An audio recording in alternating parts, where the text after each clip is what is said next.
Tuesday, November 10th, 2015, Grand Blanc Township meeting. The Committee of the Whole, and to start it off, I'd like Mr. Bennett to lead us in the pledge to the flag. Pledge allegiance to the flag of the United States of America and to the republic for which it stands, one nation, under God, indivisible, with liberty and justice for all.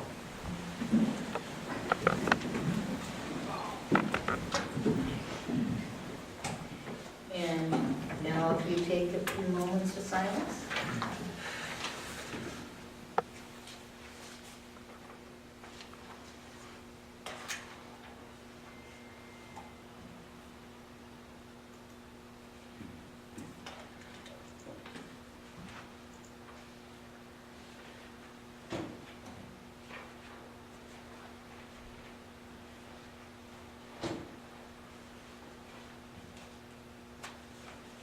I'm doing this especially tonight because tomorrow is Veterans Day and we will do a special thank you.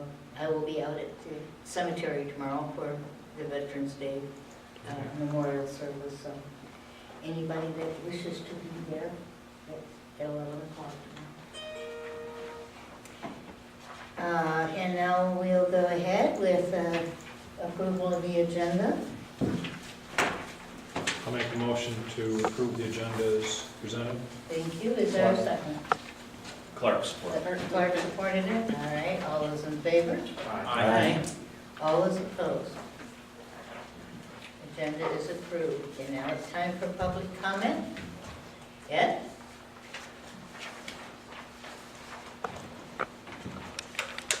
Good evening, Ed, 7212 Border Road. I had a whole bunch of stuff written up here, but I'm gonna skip that page, okay? Don't even get into it. Oh, I missed something. I forgot something. Time's up. The Chamber of Commerce had a meeting, okay, about the Grand Blanc community. What I read in the paper here is more like about Grand Blanc City. And I just want to bring it to the board's attention that, you know, we are 85% of this community. We ought to get the same representation, okay? And, and the Chamber of Commerce ought to know that, okay? Help us on a little bit here. Because maybe we need a downtown area. Through the years, I've heard about Hill Road being our main drag. I've heard Saginaw Corridor being our main drag. It always changes, though. It flip-flops around. We do need a downtown area. I don't know where it is. So, yeah, I just want to bring that up. We're not really being treated fairly. We had talk about in the city, they built a road to nowhere, and then they wanted us to build a Parks and Rec thing on it for them. Or they should have been 15%, I think. Yeah. Anyhow, so you know where I'm coming from. Okay, that's enough on that one. The next one is, I see a lot of vehicles on purchase. I think that's great. We need vehicles. I just wonder if we're, you know, putting them out for bid, you know, Ford, Chrysler, all these other people maybe want to. And I know somebody's going to tell me we've got snow plows and equipment, we got them out on it. But I tell you, about 6 months from now, we're going to be buying plows and equipment a year from now. So why don't we just buy them for Fords or Chevys or the lowest bidder, not the highest bidder? That's my comment. Item number 10 to me is unclear on the Thursday agenda. It says at the end, and added mandatory water connection language. What the heck is that? Maybe somebody, I'll be clued in later or whatever what that means. Because I hope nobody's asking me to tie into municipal water. I'm happy with my well. I just had it tested. I even need arsenic. I do everything just fine. But I do test it. And I think I've only got one more thing here. And I just want to bring this up, and I'm reiterating, and I don't want to sound redundant over and over. I've never talked with our superintendent here. I don't know if he's good, bad, or whatever, but please let him do his job. We are Thank so you. happy to let him do his job. Yes, if you need to hire somebody, He needs to hire somebody, not you. He does. Mr. Thank you. And can I say something to respond to that for a second? Have you looked at the board packets that are now online, because the water ordinance is in there? Yes, I did, but it didn't really seem to make any sense to that language there. I read the part where it said that there's going to be a certain way you have to disconnect your well and mandatory to hook up to municipal water. But this is mandatory water connection language. I don't know what that Right, means. I think we're gonna go over that. Yes, we will. Mhm. I won't take up the evening time. Okay. I just wanted to promote the board packets online. All right, continuing on.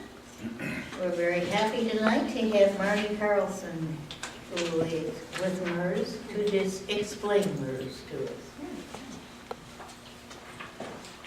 Good evening. Thank you for allowing me to come out and chat with you a little bit about MERS. Is this okay? Are you good hearing me? Yes. Good. All right. You people in the back, can you hear? Can you hear me? Yes, we're good? Perfect. In front of you, you should have your annual valuation, which is something that MERS provides to your municipality every year in June. And then also you have an updated letter that is dated October 14th. And that is something that our organization and our CEO sent out on behalf of MERS and their board, just to explain some changes that are coming up in regards to that. And so just to give me an idea of where you are on all of this, how many of you read this annual valuation every year, feel really, really comfortable with it? Good. All right.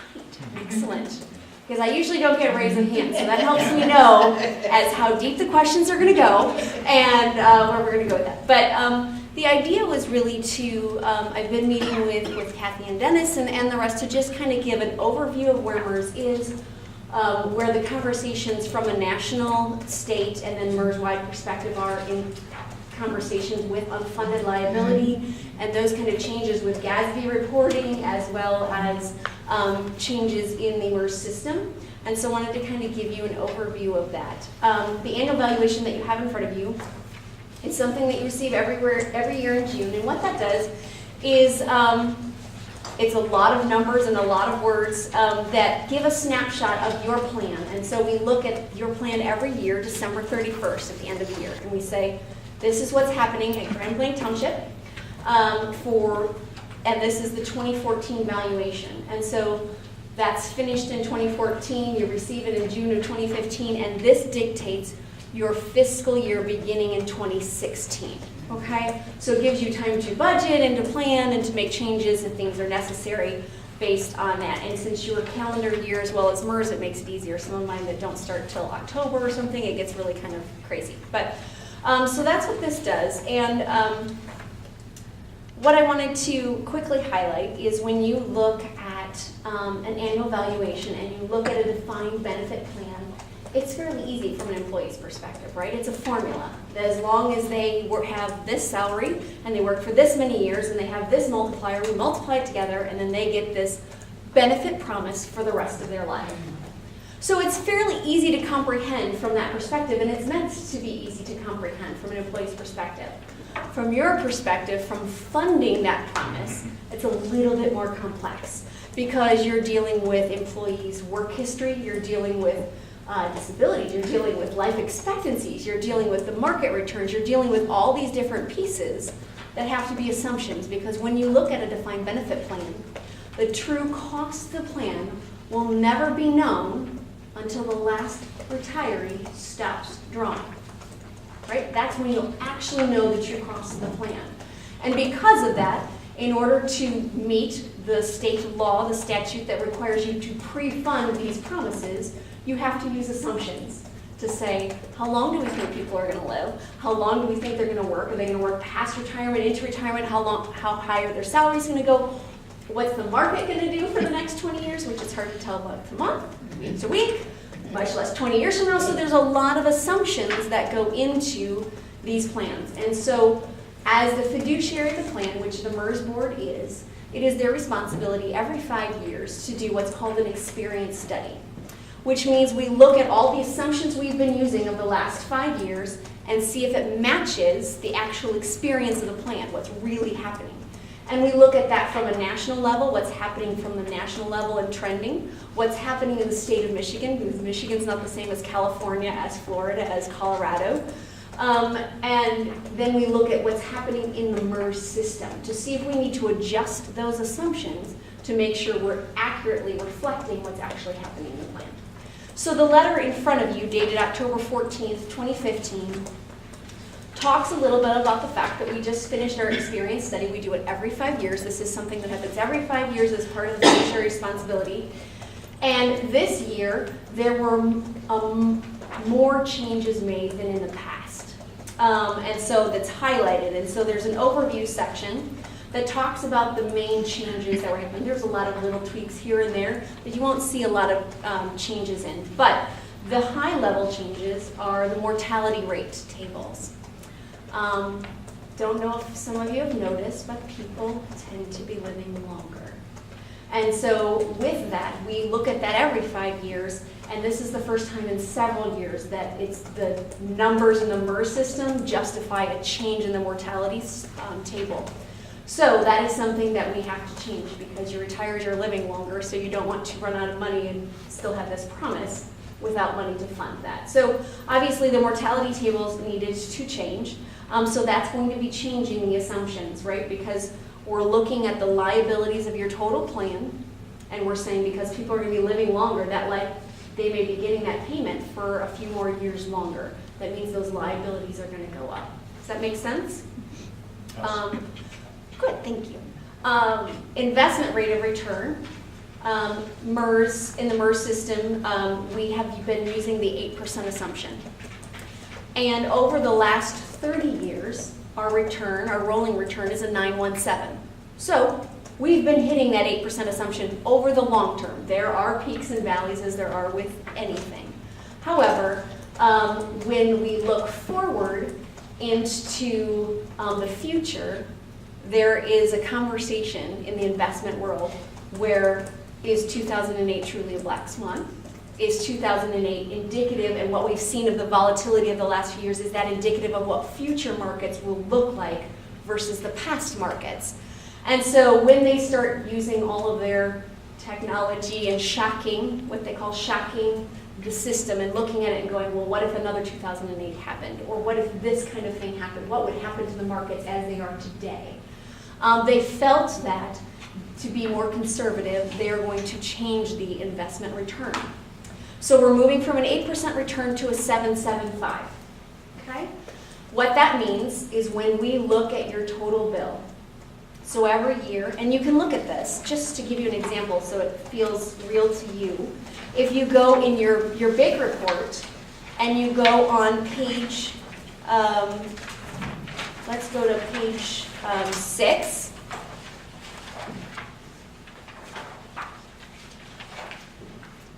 You will see what your bill is starting in 2015, so what you're currently paying today. So if you look at the top chart, far right-hand column, you will see what according to payroll today, that monthly amount, you'll see what you're paying monthly today and what it was changing to in 2016.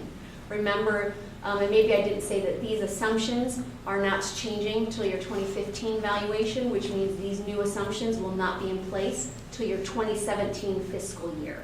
So you've got some time to think about it, to plan for it, but Dennis thought it would be really good if we've got some changes coming, let's think about it early, let's look at this so that we have a plan in place. But when you look at these numbers, everything that we bill you to help you pre-fund this benefit is based on assumptions, and it's also based on the investment return. We reduce that amount by 8% before we send you the bill because we assume, the assumption is we'll have an 8% return that year. Okay? So that changes that assumption, so it means there's going to be less of an assumption of assets coming in, so your bill is going to be higher because of that. Does that make sense? I'm not Yes. jabbering too much? Good deal. All right. The other change is the amortization policy. So I'm back to the letter, the third bolded section, which is the amortization policy. And that's simply, if you're not 100% funded, if you don't have the money in the bank for all the promises made already, which there are some groups that are 100% funded. The average in the MERS system is 79% funded. So if you look at our website, you can see how many are at this percent funded, but the average in the MERS system is 79% funded. If you would like to see your funding level, that is actually on the previous page, which is page 5. So you'll see the township's funding level. And so when you look at that, why I'm discussing that is the amortization policy has a lot to do with that. Because we have your normal cost of what it costs for each of your active employees to work today and earn another year of service in that formula. So Penelope, use an unusual name so we're not picking on anyone, I don't know any of your hires anyway, but Penelope earns $30,000 and she's been here for 10 years and she's at a 2.5 multiplier, okay? If Penelope, what does it cost for Penelope to earn one more year, so it's now times 11 years, that's your normal cost. And you can see that on page 11 of your report, just to give you an idea. This is a breakdown of those costs. So I'll let you get there because I can talk really fast, so I'm going to take a moment, sorry. So when you look at table 1, it's easier to kind of look at that bottom section where it looks at estimated monthly contributions, and you can see the normal cost is about 7.21%, and that's after we've already taken in consideration the employee contribution rate, which is on the far right, that 8.25. So that's the normal cost after we've reduced it by 8%, taken off the employee contribution. That's what it costs for that employee to earn another year of service. Then if there are any unfunded liabilities, and since you're not 100% funded, there are unfunded liabilities, we take that number and we amortize or spread it out over a period of time. Think kind of like a home mortgage, okay? So right now, you have a closed business unit that has a 6-year amortization schedule because it's been closed for a while, there's no more actives, so you have 6 years that we're spreading out any debt for that division, okay? So in 6 years, that division is going to, that unfunded liabilities is going to be paid off, and since you have no more actives, there won't be any costs for those divisions. The open division, which is division 21, is at our 24-year amortization policy. What's changing is that we were slowly moving down from 24 to 23 to 22 to 21. Then when we hit 20, the idea was to start rolling at a 20, which means it's almost like at 20 years you refinance your house every year. Do you ever pay off your house if you refinance it every year?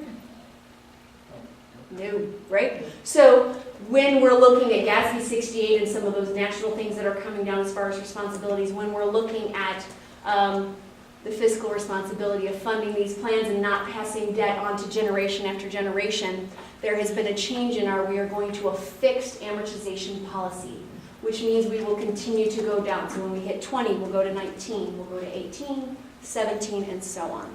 So it will continue to roll down, so you can say in 24 years, that debt will no longer be a debt. It will be paid off. Does that make sense? So those are the major changes that are happening. But all of those changes mean that the actual cost of your plan has increased, right? So it's something to be aware of. And so what we did, again, the numbers are, nothing's changing this year, and nothing's changing for your fiscal year next year, 2016. But we're giving you a heads up that in 2017, these will be in effect. This will change your budget. And so we've given you just a snapshot kind of ballpark figure. So on the next page, you'll see a letter from CBIZ, which is our actuaries. And then you can also compare it to the report that you were given, this annual valuation on page 10. Because one thing that we put in this year's annual valuation is a 5-year budget projection. We have a lot of groups going, we want to get to better funded. We want to get an idea. We know that the markets have been volatile since 2008. It's been a unique time as far as investments are concerned and other pieces. So what does it look like if we assume at 8%? What does it look like if we look at a 6 or a 7%? here's what our contributions are looking like.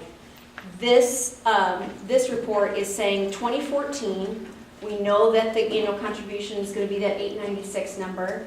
We know that because of the assumption changes, we're looking at 2014 numbers because we don't have 2015 yet, so we're ballparking this as to what those assumption changes will be, and that will increase that, so that will be reflected in this new report. I want to also note that there will be two options in 2015 for your 2017 budget, which are, you can say, I want to know the full amount of the changes, these assumptions, people are living longer and all those things. I want to know the full amount and I want to pay it up front. And you'll have the ability to do that. It will not be a requirement.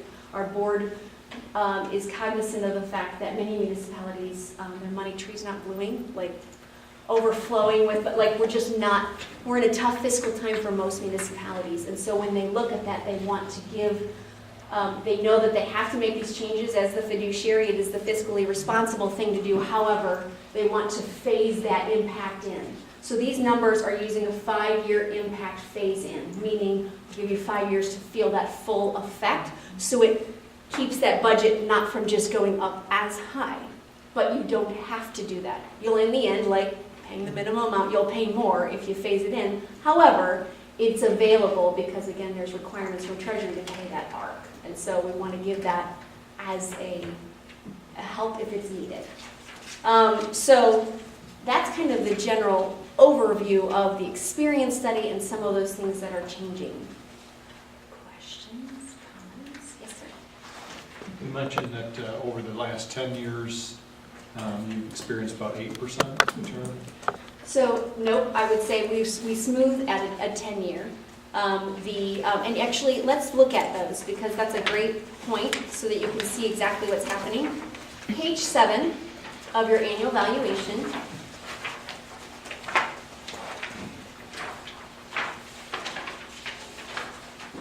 Talks about the investment markets.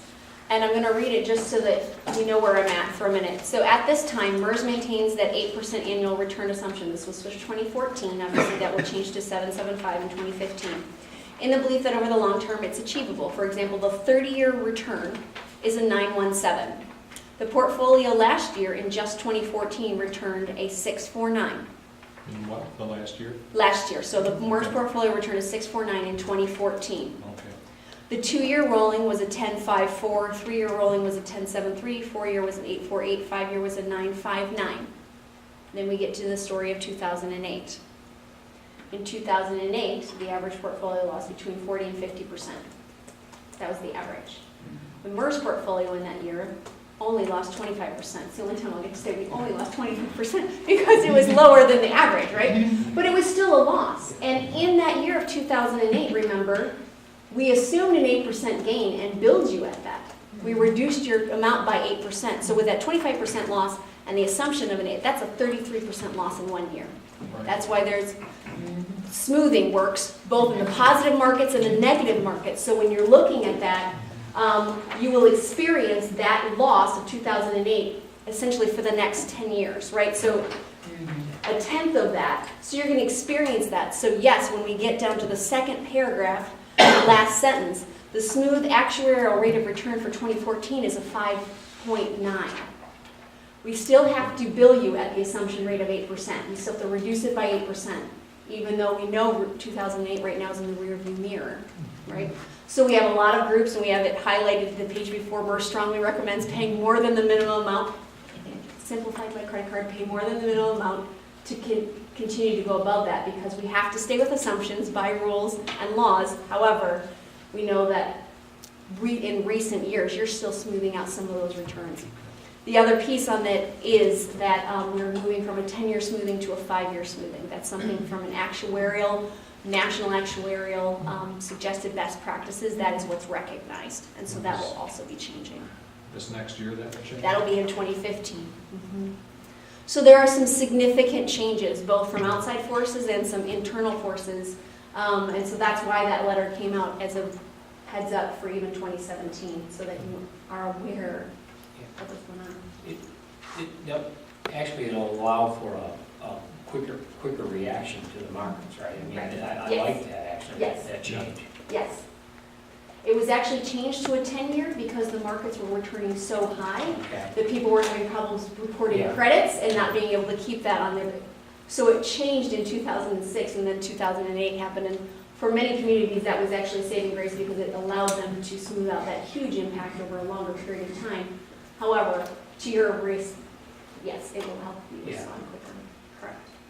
There won't be as long of a smoothing though for, Right, so, we have another 2008, but Yeah, that's, I mean, but you're just kicking the can down From the a road. financial plan, from our standpoint, Right. it's, I believe it's better.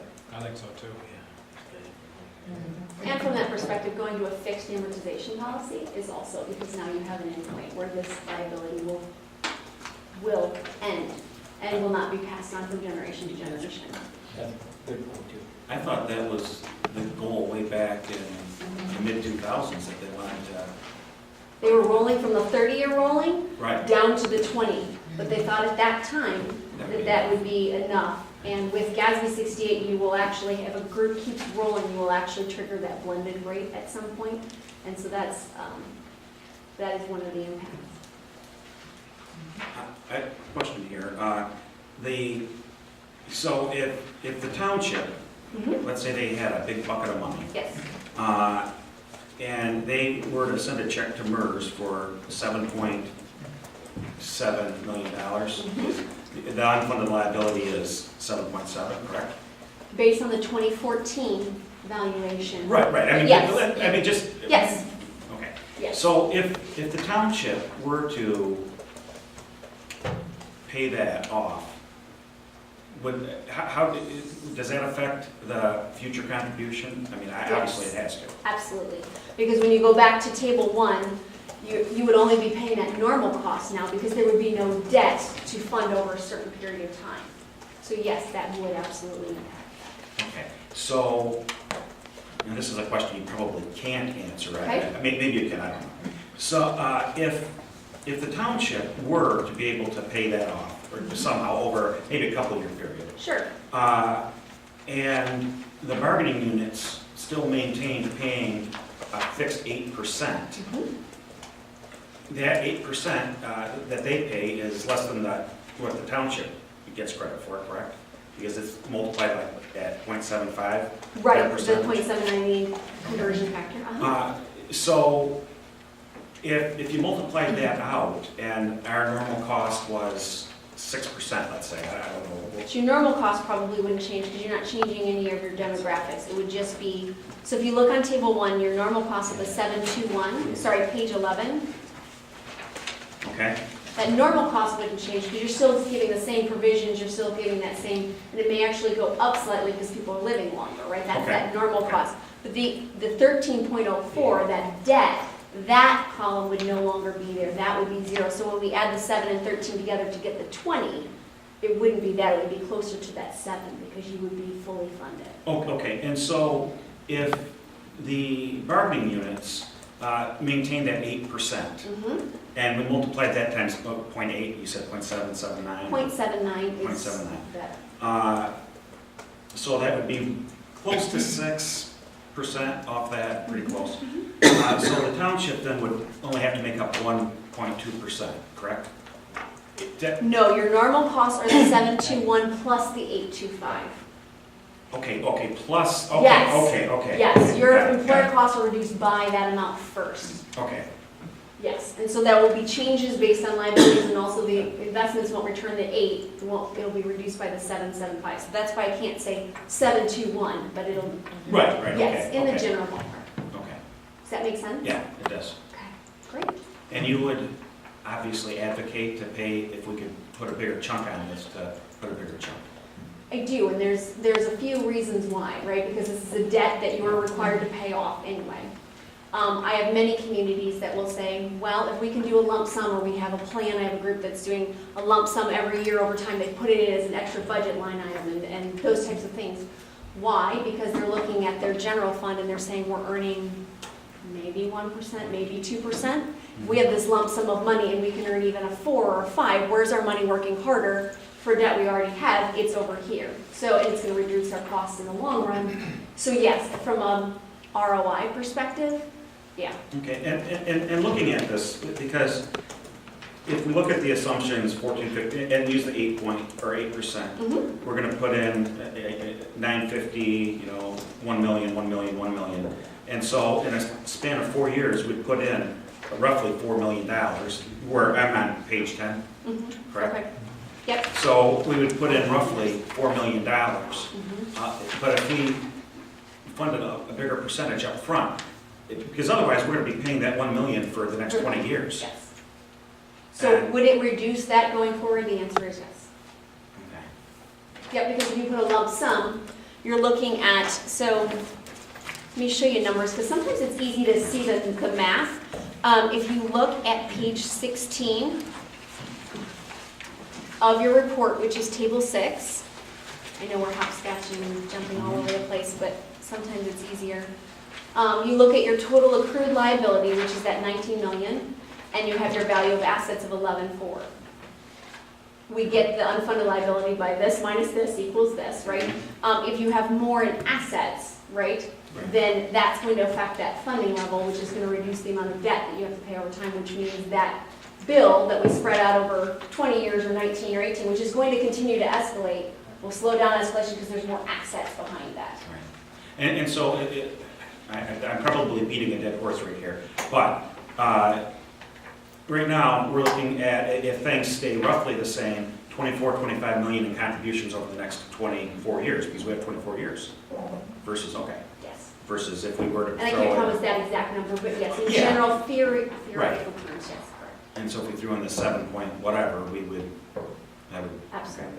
Would lower those. Keep it in mind, though, we have our pay-as-we-go portion of that. So Right. that million doesn't go away because we paid the debt off tomorrow. It's still going to be our annual obligation for the, well, But it's greatly reduced. To your point, if you get Correct. 100% funded, yes, that becomes a much smaller number because That's that's the 205,000 versus the 867, for sure. right, and that's the, Yes, that's a 7.21% that we're talking about, Yeah. okay. yep. Okay. Great yeah, question. the finance piece just don't go away, right? Well, no, that doesn't, but if we ever became overfunded, Mhm. that piece could theoretically go away, correct? Could. There's a conversation from a national perspective and also in the state and the MERS system of, is 100% the goal? With the volatility of markets and other things, should there be a goal of 110 because cushion the market doing something again like it is that piece? So I have groups that say, we're already 100% funded, but we want to continue to pay the normal costs, don't give us that credit, let us keep getting that cushion so that we're okay. But you can work, you have a lot more flexibility with those pieces than behind that. Right, I think at one time, the Flint Police Department, their pension fund was like 120% solvent. And so when they had some budget crunches, the city stopped putting into the fund. And that could be a big And- problem, right? yeah. But anyway, But can you by state statute? The answer is yes. Right. Will we bill you according to state statute? Yes, but will we always allow you to ask us to pay? So I have groups that say, we don't have lump sums, but we want you to, instead of billing us at 17%, we want you to bill us at 20%, because we don't want to forget that we need to put additional in. And so everybody has a different, I have groups that do a combination of that. There's a lot of different ways to be creative in funding this from that perspective, as long as you always pay at least the ARC, because then we have to involve treasurer, and we don't like to do that. So that. yeah, and I'm just trying to think of creative ways here. Sure, and I have groups that do, I had a group that does a millage, and they were using money out of a general fund for this. Now the millage is funding that, so they're using that portion of the general fund that was for that towards the liabilities for that pension. I have groups that say, I had a small village, and like, our sidewalks came in under budget, so we're gonna put that amount towards this. So it's just a conscious thought process of, we want to get to a better funding position, we want to have that liability reduced. What works in our scenario? Because I have a group that says we can't pay anymore, but we can put our lump sum up front at the beginning of the year, because that's how we get the whole thing up front. So at least the money that's not being pulled out is earning something in the market while we're waiting versus the general fund. There's a lot of creativity in that portion of that. Sir, So the average is 79% funded? correct. And we're at about 59. 59 right now, Correct. which is the 25th I percentile. think it's 60%. So where does that put us in percentile perspective? Like As how far many as- people are in your, Right, where, if we were to Where do we rank rank? you're in the lower quadrant. the lower quarter, Yeah. the bottom 25%. Now, this group, to illustrate something, because I always feel that this isn't just a one-piece thing. If you look on page 17, I don't look at just your number from one year to the next. This is a long-term liability, and we look at trends. And so I want to point out that I have groups that are at 60% funded, and their trend is downward. They were at 85, and there's been decisions made and things that have made their trend go down. They've lost ground. This group has actually been trending up. And so I want to point that out, that it's not all doom and gloom, that there you do have a positive trend. Although you're still in the lower quadrant, you moved from a 41% funded. So there are some things that you are doing positively to already start moving that forward. You have not as many retirees. You don't have a super mature plan. You have more actives than retires. That's certainly helping you. There's less people drawing. But as you get to that point where there are more drawing, so if you start looking at a few years and going, we're going to get this clump of people that, clump is not a good word for people, but this group of people that are going to start drawing, we need to be cognizant that we want to be in a better financial funded position for that effect. Because when you look at, I know I'm throwing numbers, but when you look, I'm going backwards. Do you have that information as far as what our plan, what we look like in terms of 5 years out, in terms of how many people I are don't. retiring? I don't. I have some numbers in here. But when you look at table 5, which is just kind of the cash flow, page 15, which is table 5, the reason why I can say, number one, you have a young group, and I'll show you where else that data is in this report, is when you look at your benefit payments, so it's the 6th column over, it's about 796, 761 going out the door. The employer contributions are almost covering that in the 790. You have additional employee contributions, and then you have the investments of 642. So there's a positive cash flow. When I'm working with groups that have more retirees than actives, I'm seeing more benefits going out than even is coming in, and so they're watching their trend go down. That's why your trend right now is going up. When you look at your actual numbers, that is in table 3, which is page 13.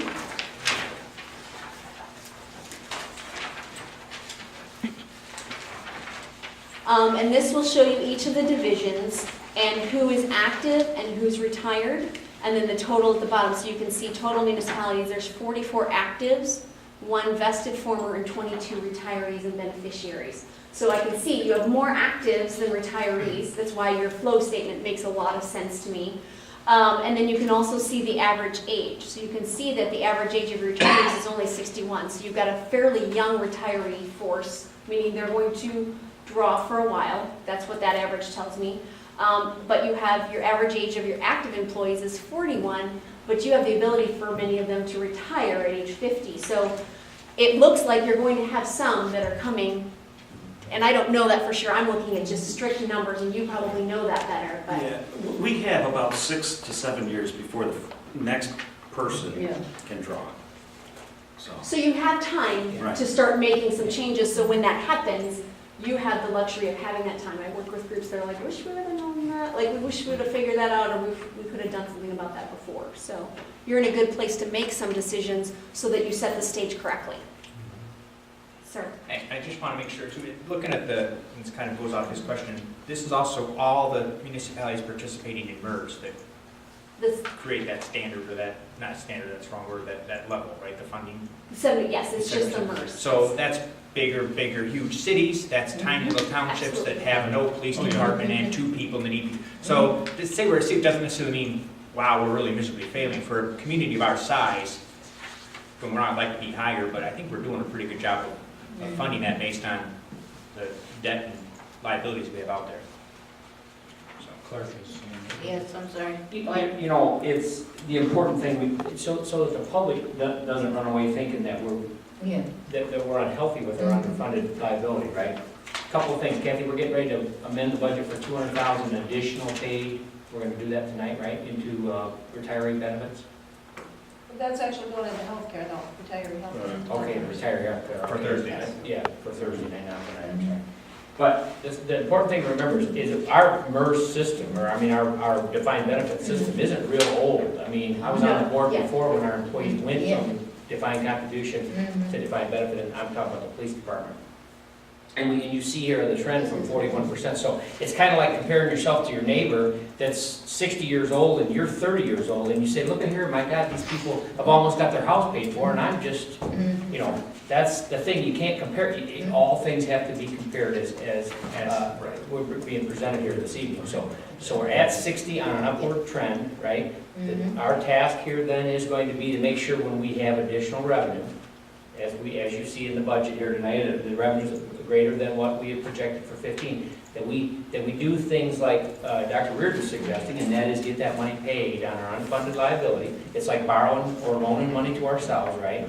Instead of borrowing the money and paying this long term. So we have a task before us, right? We're not in bad shape. We're on an upward trend, but we just got to make sure we don't, just because the money comes in, we don't turn it into expense, right? So that's the thing. Yeah, and so we have these units, well, command and control are There's combined. nowhere active, yeah. Right, okay. It's- And so we have this closed unit, and I think there's about 9 people drawing, maybe 8 people There's 7 drawing and 1 vested that will eventually draw. that will eventually Yes, draw Yep. out of that unit. And so that will be paid off, though, in 6 4 years, right? 6 We're in a years. 6-year amortization. Okay, so once that's paid off, that should really help our, So when you look at that letter, it'll be reflected a little bit. So the letter that you received, I know when I was cutting between materials and I'm making you crazy, but it shows your funding percentage. So with the new assumptions going from 60 to 58, you're going to see a downward tick because, again, liabilities are going to be higher. Unless you put in more assets this year that could be accounted for 2015 that can then account for some of those changes. Then you're going to go 59, 60, 61, and you're going to see a jump up in 63 and 65 because then you're going to be close to that 6 years, that's paid off, so that liability's done, and you're starting to move forward with just the other active group. So you're going to see that reflected because this is a 6-year, and so you're going to see that in 6 years. Because that unfunded liability that's like 1.7 or whatever, that will be done. And so you're going to see some of that. So yes, you have some good positive momentum, and you have the opportunity to set the stage correctly is what you have, yes. By being a younger, less mature plan. Right, but once that one comes off, we've got the other ones coming on now, because we've got another 6 coming on. So luckily, one's coming off when the other one's coming on. Right. So you've got Otherwise, some we've time been to double set hit that for a up. while. And let your money work for you, right? And so, I Right. mean, obviously you can't predict markets, but in theory, over the long term, that's what that does. Correct. So when I asked Marnie if she would come and do the presentation for us, I wanted a couple of key points to come out. That 25th percentile, yeah, that sounds bad, but if you look at where the cutoff is, we're at 59%, and it really is kind of where the cutoff is. So, Yep. I mean, we're, another percentage point, we'd say, oh, no, we're in the 50th percentile. So we're, You're close. that's how close we are. And it also, we have time to address it. It's, I didn't want it to be, she's like, don't be all doom and gloom. The sky's not falling. Right. But it is something that we need to pay attention to because we've made some promises and we want to make sure we can deliver on them. So I didn't want it to come across as like, man, we're in trouble. When you see the changes, when she talks about the changes that MERS is making based on market assumptions and where we need to go, it's like that's already pushing us in that direction. If the board takes a more aggressive stance as well of where we're going, we will absolutely fund this thing. People's promises are going to be delivered. And I think that's a key point, a key takeaway. And anyone who sees this, I want them to understand that we're not in any danger of not living up to our promises here. Correct. We will not allow that to happen. We're here. It's just about how we're going to get there. All we're talking about is we have a lot of avenues to get there. Which one are we going to choose? yeah, just a couple comments, I guess. I know in the past, myself, Chief Stam, and some other, folks, my brother, have talked about creative ways to try to fund MERS, where the township can actually maybe borrow money from itself and, you know, we could pay ourselves back and, you know, put a lump sum on MERS to try to tie that down. And so any interest we would pay, we could, you know, pay that to ourselves. You know, I mentioned that.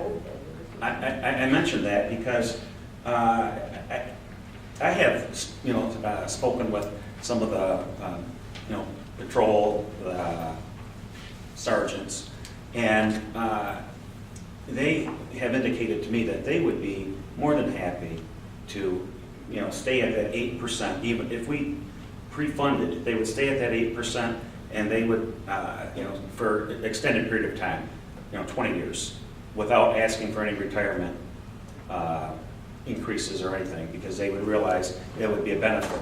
And if they would continue to pay that 8%, and we could pre-fund it, I would think might be an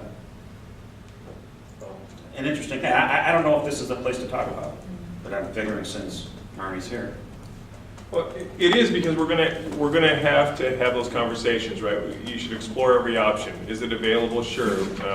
The one area we have money set aside that would be tempting to look at, to look at that concept to pay some down, would be in the DPW budget. Can we loan ourselves interfund loans and do it? We can, but the hard part is you have to also look at the 5-year CIP and what we have planned out for DPW to make sure that, you know, if we borrow the money to pay down this debt and pay it back with interest, we're also gonna be bonding the money to complete the DPW projects that are on the horizon. So, Well, you know, I'm suggesting that this is something that we look at. If we have money in the DPW that might not be spoken for, that maybe we look at that.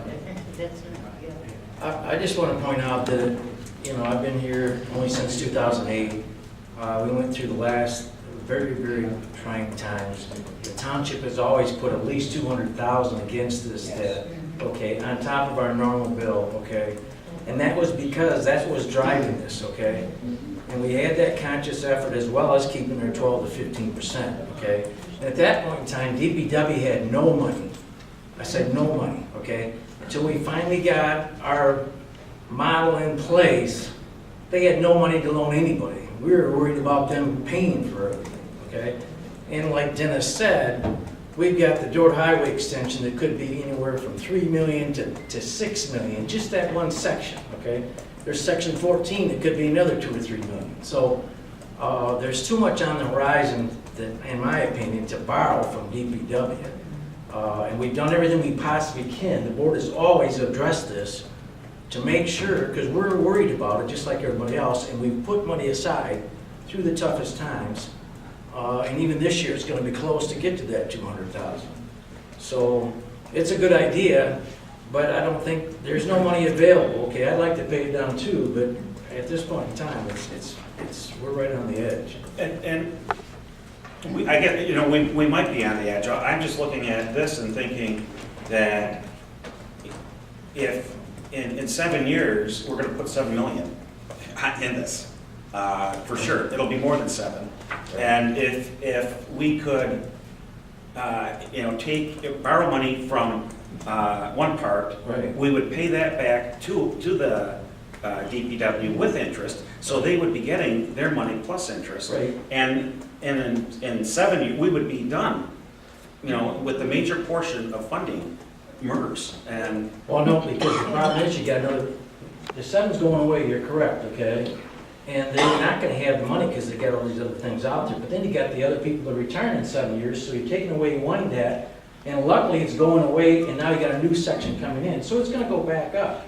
But you're hiring more people. It's assuming that we're hiring more people as well. Since you replace what. Right. So it's not. Yeah, hopefully 7 years from now, it's gonna be a lot stronger, so. Yeah, Well- and that's what I'm looking at. You know, we still have many places to fill outside, outside this department. So we are working toward it as best we can, but we still have two major places, two major directorships that are not filled, you know, and so I'm looking at to make this the most efficient place and take advantage of opportunities as a whole.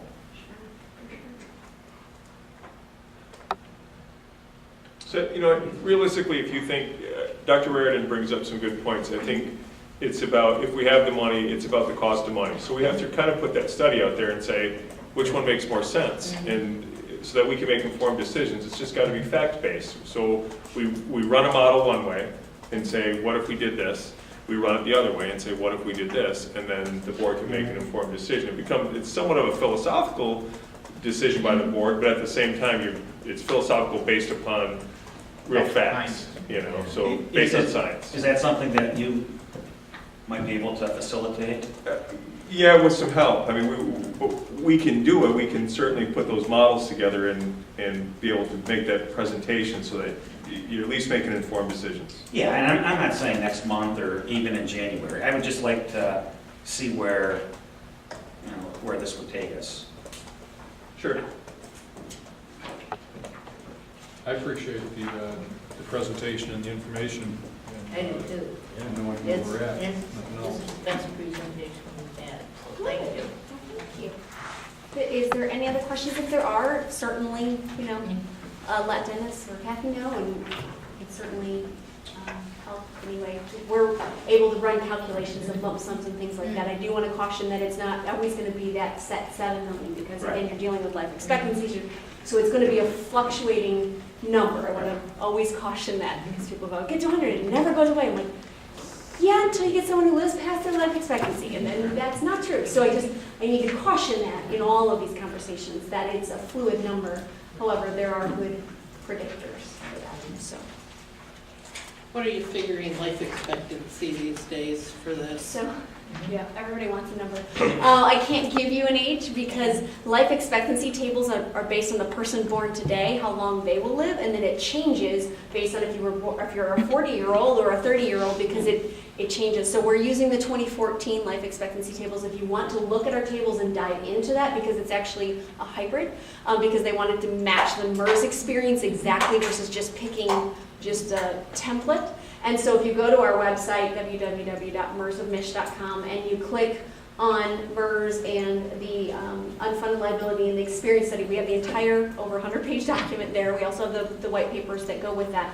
But there's also the tables there and an explanation from our actuaries as to where they pulled those data. So I can't tell you, you're going from 70 to 84. Like, I can't tell you what they're saying, because it depends. I may be born at a different time than you are, than a 20-year-old, than my 2-year-old. So it really does depend, and I hate to be that vague, but it's vague. I just saw yesterday a picture of somebody who was 145. We do have, I don't remember how many, but it's more than a handful of retirees that are over 100 in the MERS system. And that's definitely not the true life expectancy at that point. So great, we're living longer, tough from a funding perspective. But it's still good news, right? I mean, so hopefully living longer and healthier too. So. As you take those in, okay, going into contractual deals, what difference does it make if you have a later retirement age? A later retirement, meaning versus age 60, or you have the ability to go at 50. You're right. That is something that we've had a few groups requesting that our board look at, and so that's being reviewed right now. That's still at the normal age of 60. This township has the ability for people to retire at 25 and out, or 50 with 25. So you've elected to pay more to let them go even earlier if they have that 25 years at age 50. That's right. And that's not something that you can take away based on the Constitution and diminishment No. of benefits. But the conversation of normal retirement age is always something that's being looked at and reviewed. Nothing's changed as of yet. But when they look at that, they would definitely have actuaries run the statistics, and then we always post those if you have insomnia or just like to read that. Either way. So. Anything else? Okay, yep. Thank you. Thank you so much for your time. I Appreciate it. Thank you very much. Thank you.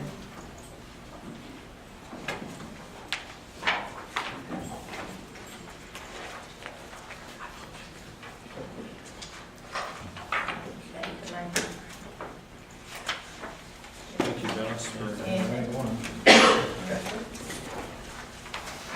Thank you for putting that on the agenda too. We'll thank Dennis. We'll thank MERS. Thank you so much. And now we'll go on to the agenda, looking at the agenda for Thursday night.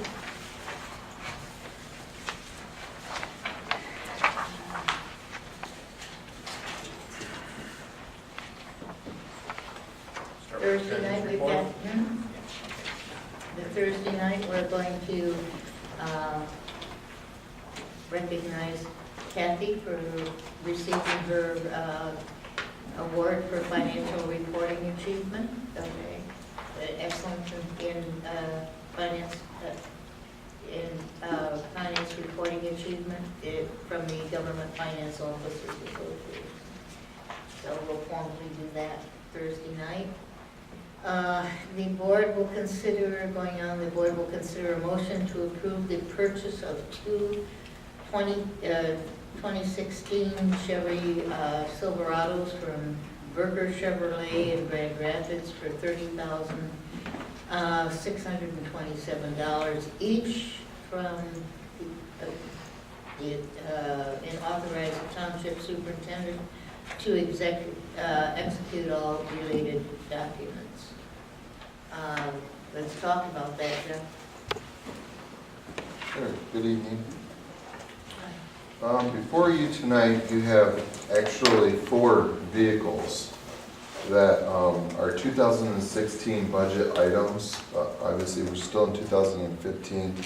I'm here this month to request to order these trucks now so that we can have, for one thing, get the pickups in January, and then the other 2 trucks, which is a dump truck and utility truck, so we can get them in the process of building them because they are on about a 6-month lead time right now. And a couple of them are critical. So we kind of wanted to get ahead of the game on this.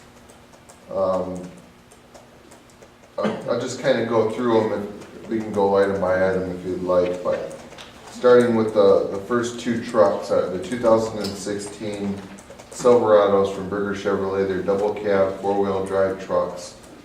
They're half-ton trucks to be driven by myself and the assistant director. These will replace the 2 pickup trucks we're currently driving. Those 2 will go into our technicians' fleet. They're currently, we just installed snow plows on those trucks. And I gave you a diagram with the memo to kind of show you that we're wanting to start a new rotation of sorts. Right now, I drive around a 3/4 ton, big, heavy working truck, and it's kind of a waste, if you ask me. This truck that I'm proposing we purchase is kind of what we call a right sizing for our department. It's going to save us money in the long run. It'll be easier for myself and the assistant director to work out of, and I think that we're going to end up paying less for these vehicles in the end. If we keep them for 5 years and then sell them, these trucks will be more appealing to normal day consumers. We'll get more money out of them. I did a little bit of research in today's market. This similar truck with about 25,000 miles on it, which is what it would have on it in 5 years, we're getting about $23,000 for it. Right now we get $6,000 for our trucks. So I think I explained it in the memo of what it would cost us annually with the 2 different vehicles. Jeff, not to interrupt you, but Sure. we have a vehicle replacement plan for DPW. Absolutely. Do these fit in our They plan? will. Yeah. I mean, is our plan call for replacing these now, or? Yes. No. Yeah. These, like Jeff said, it's a new thing. Okay, but They fit into the schedule because we're scheduled to replace 2 vehicles this year. So we are replacing 2 vehicles this year. We're not increasing our fleet at all. We have 9 pickup trucks for our technicians right now, and then we have 2 pickup trucks for administration right now. We're still gonna have 9 pickup trucks for our technicians and 2 pickup trucks for our administrators. They're gonna fit into our schedule. The technicians' trucks will still be on a 10-year cycle. So because we use and abuse them, it's wise to drive them for that long. We're gonna get more money out of them because we are decreasing the number of years that we actually put on these trucks. Right now, we're at about 15 years of truck. We're going down to 10. At least ideally, we're going down to 10. With these trucks, we're gonna replace them every 5 years. So With they the will. with the two administration trucks. Correct, correct. And the whole driving force behind this is to take the equity before it's gone, to sell them at a higher price and put that equity towards replacing the vehicles, which is why you see a lower cost of ownership in the vehicles all along. We're gonna get better gas mileage with the vehicles. The maintenance is gonna be cheaper. For one thing, they're gonna be covered under a 5-year warranty. So, to me, it makes sense. It is gonna change our rotation a little bit, meaning every 5th year, we're gonna slide these administration trucks in. We're still gonna replace the technicians' trucks on schedule. The only difference is, instead of those trucks going to myself and the assistant director, they're gonna go straight to the technicians. Nowadays, we've driven them before to break them in. Nowadays, you don't need to do that. These trucks are built, they're ready to go whenever they come off the lot. So my anticipation is, next year, we have 2 more trucks in the budget. There'll be 2 brand-new single cab, 3/4 ton trucks. They'll be purchased with snow plows, and they'll go right to the technician so we can get them right to work. So we're in our plan, and we're not Absolutely. adding any new vehicles, just. Correct, there are no additional vehicles to this, we're just right-sizing our fleet. Okay. You know, we're increasing, like I said, gas mileage, everything else. And these went out for bid as well. These are through the Oakland County Cooperative Purchasing Program. So yes, they went out for bid, Oakland County bid them out for us. They go through it every year. They, basically they go out statewide to everybody, and they come up with the best price. These are better deals than my deal even. Just to clear for the board, the way this works, Oakland County Cooperative bid, basically Oakland County, which has a huge motor pool, goes out for bid for their trucks every year. Any other municipality in Michigan, Traverse City, Muskegon, Grand Blanc Township, Flushing, whatever, can say, hey, Oakland County, we want 2 3,500 pickups with these options. And they'll put that into their bid. So when they send their bid out to dealers, their bid is for a huge, massive pool of trucks. And trust me, if you were to take this price to any other dealership, they wouldn't even talk to you. Absolutely. It's a great. And we did talk to some local dealers. I talked to a couple, and nobody could come close to this price. And keep in mind, these trucks that we've thought long and hard on them, and these trucks have been designed mostly for the equity in mind, for resale in the end. We could buy a totally different truck, but I chose to go with the truck that's going to be most appealing to the consumers at the end. That's my theory on it, at least. Earl, you started to ask a question before. Yeah, just to point out on the bidding process, everything they said is correct, and it is a super low price, because that's why in 5 years, it's only gonna cost a total of $7,000, because we're gonna get $23,000 back, okay? And if you would buy it at the regular prices, and I've talked to dealers over the years, because I've talked to other people and say, this was like 3 or 4 years ago, can you beat this deal? Well, we can't, they call me back, we can't even touch anywhere near this thing. Sure. So the pooling thing is a great thing, a great opportunity for us. Absolutely. And the price is, that's the only reason we can actually get that much money out of it, because we're paying that much less to begin with, that it goes down, it's only gonna cost us $7,000. That's a good point, and I don't think I included it in my email. Right. But the steep discounts we get from the government, this is utilizing those discounts. Yeah, that's what's helping us to get there. Absolutely. The one thing I didn't see there, I didn't see the cost on this particular truck. The other ones are in there, but I didn't see, you do have those, right? Because I got the ones for the dump truck, and I got the one for the van that you're switching to. Sure. But this one, I just need saw the to... Chevys in The there. total cost? No, the one that's at $30,627, I can't find that one, okay? Anyway, I can get that later. I just wanted to look at it to see what... Are you talking about the cost of the truck in the agenda, or in the? At the actual bids, we've got the documentation that goes back and says, okay, here's what the... Oh, sure. Right. There's one, a 3,500 four-wheel double cab, Okay, that's one of them. The other one is the, and what I'm saying is I can't find it, so. Okay, maybe it wasn't included in the agenda, I'm I don't not sure think I it's in have the it. back, yeah. I can distribute it. Right. I have it here in front of me. I have the actual bid from Berger Chevrolet. Yeah, sure. Yes. Would we, I'm sure you did the math, but would we save any more money by keeping them only 3 years as opposed to 5? I think I actually didn't look at a shorter term. 5 years just kind of popped in my head because that was the warranty. I would assume you would probably get more money for them at that point. But I didn't actually do the math on it, no. Actually, what you picked is a pretty good year, because you got, the first year you're gonna lose the most, okay? And so if you spread it out, and our mileage are so seldom, so Sure. small for these two vehicles, okay? They are a new type of vehicle. Before, it was a 3/4 ton, and it went right out there. This will not go out and plow, it can't plow, okay? Right.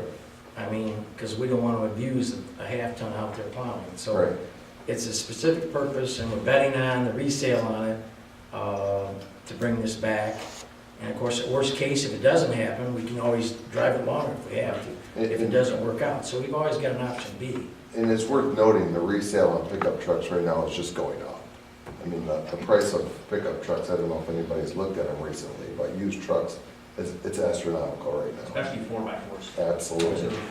Well, this is a 4x4, 4 doors, so that Sure. is even higher cost. And we have 9 pickup trucks in our barn that are capable of plowing. They're not always on the road, not all of them. So if Dave and I ever do have the need to go out and plow, there are trucks available for us to do that. So it's not taking away from our snow plowing fleet at all. We do still have the capabilities to, perform the same as before. Are there any other questions? Thank you very much. Well, He's gonna go. I've got a couple more. You want me to just keep moving on? Yeah, I Right, want you yeah. to just keep going through all. Okay. The next truck on the agenda is a double cab utility truck. This is to replace our utility van we have right now. This is driven by the meter technician, the meter repair technician, installation technician. The van that he currently drives has, I think I put it on here, 180,000 miles on it.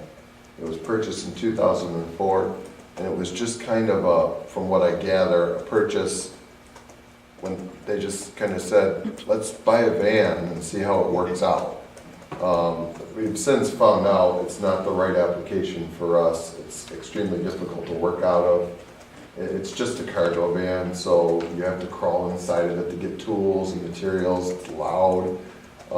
So I put the meter technician and our head mechanic on task to figure out what they wanted, because they were the ones that approached me and said, let's look at not buying another van. Let's look at something else. So I told them, okay, this is the dollar amount that I have budgeted for a van. We absolutely cannot go over that. And I have to say, they did a rather excellent job coming up with a vehicle that fits our needs for the township. And that's going to serve us well for the next 10 to 15 years. I'm not exactly sure what the time frame is on this vehicle for replacement. I think it's 10 years, just like the pickup trucks. But they did a really good job. So this is what we came up with. The 2016 Chevrolet double cab, so it's the same thing as a pickup. It's not a single cab truck, it's a double cab truck. The reason for that is so that the truck will have a very large power inverter in it to power lights, drills, pumps, etc. That should be inside the vehicle, out of the elements. So the double cab will help accommodate that. It'll also accommodate storage of different materials that this technician uses, paint, lubricants, stuff like that, that don't need to be out in cold weather. All kinds of different stuff that he wants to put in the back of there. The service body will allow him to access his tools and his parts with ease, rather than climbing into the back of the van. This is a custom service body, so what I found out is that they build each one of these custom for everybody I'm sure they have stock sitting out in the yard, I'm not sure, but this is a custom body that they've actually designed. The lead time on this, like I said, is 6 months, because once it's approved and signed to order, they'll actually send this bit out to the company, and I'm not sure who the manufacturer of it is. And they'll send us back blueprints after it's engineered. We'll approve the blueprints, and then it'll actually go back out to be built. The cabin chassis will be here in 6 weeks, so we'll probably delay ordering that a little bit. But Napa Height they're extremely busy right now, so it takes them a while to build these. This will not have a snow plow on it. We traditionally do not put plows on this vehicle. It's just for the meter technician. Would it help if we knew somebody at Napa to get it quicker? Yeah, that always helps, definitely, but I don't think that is gonna help in this circumstance. Did you have a question? Yeah, I just had a question. I know this, did we get a quote on the van, just the van cost? Because this is $52,000, because you gotta buy the truck and then Sure. you gotta buy the other attachment. And I don't think a one-ton truck is gonna cost us one-ton van is gonna cost us $52,000. It'd be nice to see how much we're actually spending Sure. extra for this custom box. I do have numbers back in my office that I can get to you for Thursday.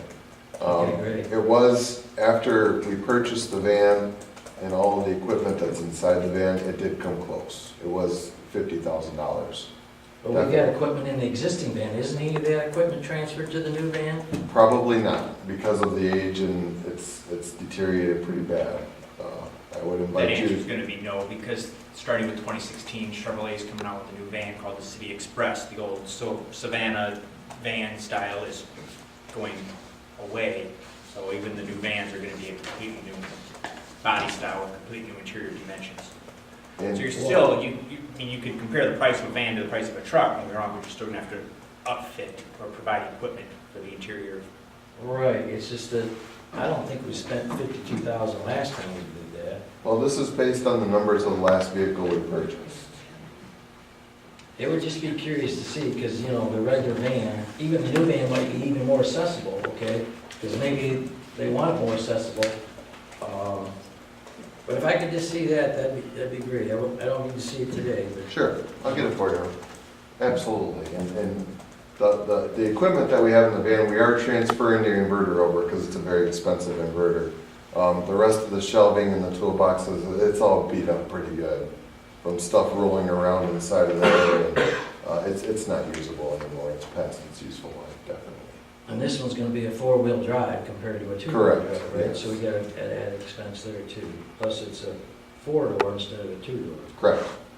Madam Chair? Yeah, So this truck basically goes out on service calls for anything to do with meters, Yeah. fire hydrants, whatever. Yeah, well, he's mainly our meter person.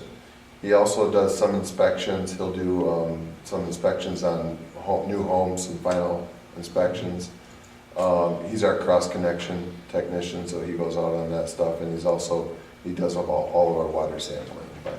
But with meter calls alone, appointments, he stays extremely busy on that. He averages probably 5 to 6 meter repairs a day, which can be time-consuming. Absolutely. It sounds like the truck might be a little bit more expensive, maybe, but if it works better and makes him more efficient, you know, I'll leave it up to you and our manager. And that's my goal, is like I said, I tasked him with coming up with what works best for him Right. and our department. And I think he hit it out of the park, definitely. okay. Any more questions on this double cab? I'll just make a comment on this truck is, I see a lot of this stuff come through from other municipalities and so forth, and some are steering away from vans, and I've always kind of thought van, you have a lot of expensive tools, a lot of sensitive tools and stuff in this thing, and the van provides that security, if you will, and it's like, then as I read through the specs on this thing, trust me, I can read it line by line and know what they're talking about. Actually, it's gonna work just fine. I think it's gonna do the job, and one issue that I've seen with other municipalities with vans and other companies, is a lot of employees bang their heads and get stitches in their foreheads climbing out of the back of a van 15, 20 times a day. That it's not gonna be a problem with this vehicle. So, I think this is gonna work, and it's probably gonna work well. Oh, yeah, I'm not questioning that. I think it's a good idea. I'm just trying to get the cost difference between a van and this. Absolutely. Because, I mean, retail on a ton van isn't anywhere near 52,000. I don't know what it costs to fit it. This one's costing 22,000 to fit it. So hopefully it wouldn't be a full 22,000 because you're not building outside boxes. Well, no, and You're you'll just putting notice, components inside it. sure, and you So- notice that it's not to exceed 22,000, and that, I kind of learned my lesson from the dump truck that we just ordered. That's basically to accommodate any changes in the design process of the Right, I service understand. body. Yeah, that's And you'll see the same thing with the dump truck, right. just because of the little things that we're not anticipating. Right, but potentially it could be 22,000. That's what Sure. I'm saying. Potentially, I'm just generalizing with Sure. 22,000. You're right. To retrofit a van isn't gonna cost that much because you're just putting cabinets into it and bolting to the structure and not building the structure. Sure. Okay? I can definitely get you those numbers. Any more questions on that one? Okay, the last one is a dump truck. It's our 1-ton dump truck. The current vehicle is a 2002, and the cabin chassis itself is in pretty rough condition. The dump box is in okay condition. It is a stainless steel box, and it has been replaced within the past, I want to say, 10 years. But the truck itself is seen its better days. It is in our schedule for this year to replace. The bid again came from the Oakland County Cooperative Purchasing from Berger Chevrolet. The truck will cost $36,000, $36,606.20, and then a not-to-exceed price of $37,000 from Napa Hide, which includes a new stainless steel body, snowplow, and salt spreader. This truck is mainly used for parking lots, and occasionally it does go out on the road to plow dead ends. But mostly it's used in parking lots, Township Hall, Park and Ride, Library. That's why we have the salt spreader on it. Questions Any or questions? comments? Okay. I guess that takes care of everything. Maybe everybody's asked the questions. Hey, Thank you. great job on the motor pool. Thank you. job. And that is in the budget, if you did notice, it's in the back of the budget. Great Excellent. job, thank Good, you. Thank you. All right, and now the board will consider a motion to accept the first reading of the water and sewer ordinance revision of 2016, number 1, which increases water rates and adds mandatory water connection language. Okay, which of the three of you are going to talk about that? I'm happy to, but we may need the expertise regarding the rates. But as you see in the memo, there is a recommendation that we increase the readiness to serve charge from $11 to $11.50. And then also a recommendation that we increase the commodity charge an additional 91 cents per 100 cubic feet. So we go from $6.09 to $7 per 100 cubic feet. The memo indicates that there is that commodity increase is in reflection to the increased cost from Detroit, which takes our roundabout route through Genesee County into us. And thank goodness that's still connected and working. In addition, we added some language because we wanted to address an issue that we have dealt with in the past and haven't had to deal with much currently, but we anticipate some problems in the future, and that is primarily that when businesses, multi-users connect to our system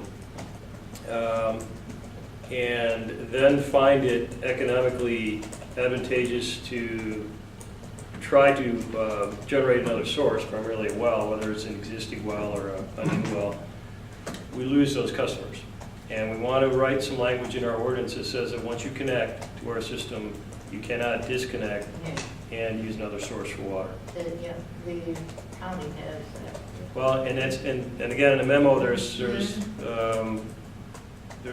the explanation that this idea is fairly common among municipalities and other areas. And we found it doesn't come up very often in Grand Blanc, but we are finding it come up from time to time. And one of the things that we've done, and we have also changed some language that says that when you're building a house, not necessarily doing an addition or remodeling, but you're going to have to connect to our system if the Department of Public Works deems water available to you, meaning that it is within a reasonable distance to connect from your property. And we left the authority to the Department of Public Works because there are angles, there are routes where sometimes you'll find that even though it may come close to a corner of a property, it may not be feasible to connect due to the structure. And in my head, I'm thinking about Atlas Township, not water issues, but sewer issues where they have driveways that are 1,200 feet long.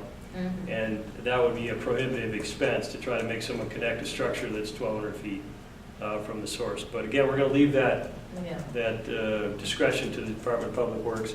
And then similarly, if you have a well that has become condemned or is not functional, and you have water available to you, we're going to compel you to connect. Dr. Reardon? Oh, go ahead. Go ahead. That's basically it. But the idea is that if it's available and you're constructing a new home, you're going to connect. If you have problems with your well and it's available, we're going to compel you to connect. And finally, once you connect, you're not going to disconnect unless there's some catastrophic issue. Okay, so, I personally, I don't like the part where we are compelling residents, if their well runs dry, to connect. I would be more comfortable if we wrote some language that allowed, and we can set it for when the ordinance would take place, that anybody that's living at a house prior to prior to the ordinance going into effect, anybody living at a house would be allowed to have dig their well, or, you know. To me, it just doesn't seem. Grandfather clause. Right, a grandfather clause is what I'm trying to stumble and say. Because I'm not comfortable telling people, you know, like, Mr. Ert loves his well water, and his well might run dry, and he should still be able, he's lived in that house forever, he should be able to still have his well water. If we want to go, you know, prospectively, you know, forward, I don't have a real issue with that, because people moving into Grand Blanc would then know that if something happened, they would have to. But everybody else that bought here, you know, it was always, you redig your well. I'm thinking of just an example where that might be a problem. And there are, and my understanding is, and gentlemen, correct me if I'm wrong, but the Genesee County Health Department, I think, issues well permits. And there are certain setbacks, there are certain requirements that you have for digging a new well, and there are certain standards for existing wells too. And I can think of a commercial building in Grand Blanc Township that's had its well condemned by the Department of Health a couple of times, and now the building is on the market, and I'm not necessarily sure that anybody's going to buy that property is going to be aware of the ongoing problems with it if it can't be solved at the Department of Health level. Now, that's an exception. That probably isn't going to occur very often, but one of the things we need to think about if we're going to allow people to repair their wells or actually use wells that aren't healthy as far as the Department of Health is concerned, do we as a matter of public policy want to allow that? And that's the downside to what you're thinking. A well that's been in existence and continues to function, that isn't something that we're interested in. It's only where you have a problem. And I suppose we could even write in language that says if your well is deemed condemned or unsafe by the Department of Health, then you have to connect. Because the other problem you'll get is if they need to move a well to a different location on the property, do they then run into location issues, separation issues, and things like that? I think that the health issue is the biggest factor in this, okay? Especially after, you know, the things that have happened in other areas, you know, in regard to water. So the health issue is a very big thing in regard to the wells. I think Mr. Anderson has a comment also. Yeah, I kind of somewhat agree with Mr. Reardon's thoughts on this. I have a well at my house too, and there is no city water available on my street, but I like my well water. I'm all in favor of making any new development, new builds connect. I'm all in favor of that. Can we structure it so it's commercial uses, business use must connect when available, and leave the residentials maybe tweaked, not necessarily as is, but sort of tweaked, but not quite to that extreme? I'm wondering, I'm not sure about that, but I don't know if the Department of Health has a different standard for a single-family residential versus a multi or a commercial. Okay. And that's something that we can look into, certainly. The other thing, though, and I think Mickey has maybe Mickey's got the solution that will satisfy the desire to allow people to continue with what they have, and that is, I guess if we wrote language in that said, if the Department of Health determines your well to be unsafe, then at that point, if you have our line available to you, and again, the determination will come from the Department of Public Works, then you have to hook up. You must hook up. I'm in agreement with that. I think if it's an unhealthy well, we definitely want to. Yeah, if it's an unhealthy well, but look at the city of Flint right now, you know, lead in their water, I mean, talk about unhealthy. Right. And that's why I hate my well water, but I just don't like the taste, but, you know, it's better than the city water, the Flint city water, for sure. And, you know, we could, you know, have a structure where commercial people, this point forward, have to connect. Because I remember, now I was just a patrolman way back when, but I think the township purchased a golf course, and you might remember this, Mickey. Yes. Where there was a big to-do about digging a well or using Grand Blanc city water. And the township opted to use the well, I believe. And so they dug a well. Well, for irrigation or for use, Irrigation. for drinking? For irrigation, it's fine. It was irrigation. No, it was Stockbridge Club. Was it for drinking water? No. Well, Well, maybe in honor of our heritage, we should allow. we lost that. We lost that. I just think we have a We better. lost that for the public consumption piece of it, because the city ordinance is Yeah. exactly the way David's proposing this one, where there's a mandatory. So and they challenged us and we lost. Well, given that example, we know we could force this Yeah. if we wanted to. But let me do this. Let me, and again, I know Mr. Bennett has a comment, but if the board wants to see some language that is a little more relaxed as far as existing wells, and it's interesting because I know if you come into a well that becomes condemned, then the next option is, can I fix it?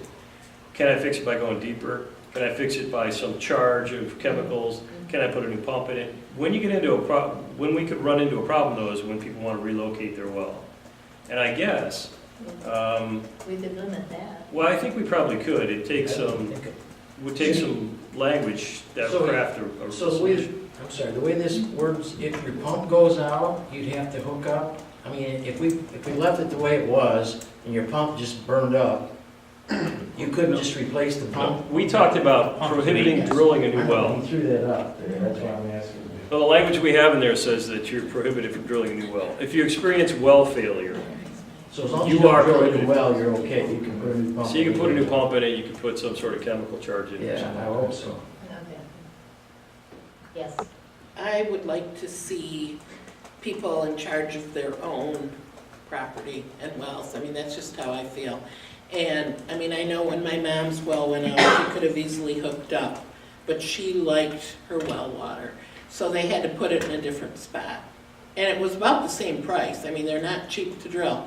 And I don't think they let you use a well if it's not safe. I mean, I think that's part of the drilling process. I think they say, hey, you can't drink this.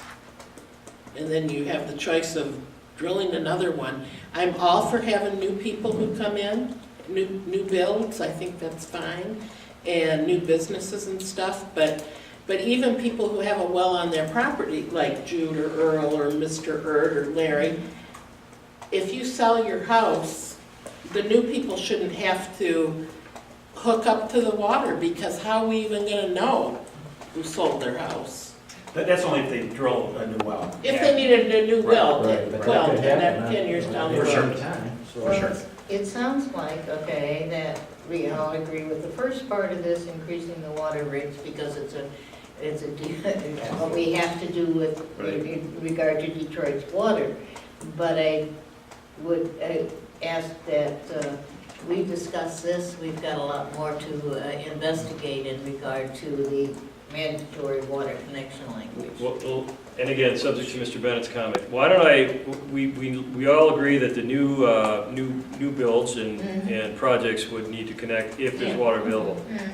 Let me explore the possibility of limiting failed wells to commercial. And then also let's keep in mind the idea of striking that of subparagraph B, which deals with a failed well reconnection. But as a part of B, though, I want to keep structures that are connected to our system. They need to remain connected to our system. That part's good. So let me rework B with at least that in there, and then we'll soften up the idea of letting people kind of grandfather what they have. And I'll bring it to you on Thursday, and then what we'll have is another opportunity, because our second reading will be in December, so if we've gotten very close on Thursday, then we can still tweak if we need to. All right, Scott? I'm in favor of everything your legal counsel suggested. However, right now, if a business is connected to our water, they can disconnect. Yeah. A residential home can't do that though, right? I mean, if I'm connected to the water, I can't disconnect and put a well in. I think you can. You Yeah. absolutely can. Presently, you can. Yeah. You can? We're trying You to, better do it fast. I was under the impression the only way you could put a well in was for irrigation purposes. I don't think so. Not according to our ordinances. But Really? it seems like our biggest danger is on our commercials and not our residentials, right? Or am I reading that? Well, as a matter of scale, yeah. Right, because that's the one that if the commercial decides, okay, we're just gonna drill a well, or we're gonna put a tower, whatever we're gonna do, that takes us out of the thing completely. So that's where our major concern is, I think, so. It is, but I think we still have concerns technically with people connecting and disconnecting. It's a fairly, if you look at our water ordinance, it's a fairly complex set of steps you have to go through to connect. Well, To undo that would be fairly complex too, and then to have them build a well, and then we've got this connection that's physically close to being made but not, and then people connecting to it and routing. It's much simpler to just say, if you're connected, you stay connected. Right. Okay, that's new information. Yeah. I was under the assumption that, Don't spread the word. Don't start that, telling me. because at one time I looked at separate meters for my sprinkler system, but I found it wasn't gonna be feasible to do that. But that's interesting, but also I am concerned about the quality of the water, and if we allow people to, operate with wells that aren't good. Right. And I will just make mention here that I am looking at spearheading an effort to eliminate the fluoride from Genesee County water. Well, I changed mine when it became heavily arsenic, okay? Right. It was a higher degree than. To city water, or I mean to our water, County. county water. Yes. Yeah, I think, I'm all in favor of, I like the idea that once you're on it, you can't disconnect. But like when Dr. Erden said, okay, I'm on a well and you're forcing me to go, that's completely different than I'm on the system and all of a sudden I'm gonna decide to drill a well. Okay? So I think. Cost of water. The With the cost of water. Well, right it's now, becoming more I'm feasible. on a well, okay? And technically, I'm paying more than if I was on the city water, on the township water, because of the fact of the way they figure the water flow and the sewage, that my rate, I'm paying way higher than somebody that has 2 or 3 people in a house. But that's just part of the fact, part of the deal that we've looked at it, and the way the county says, okay, here's a stack this high that says this is what it has to be. But, Clark?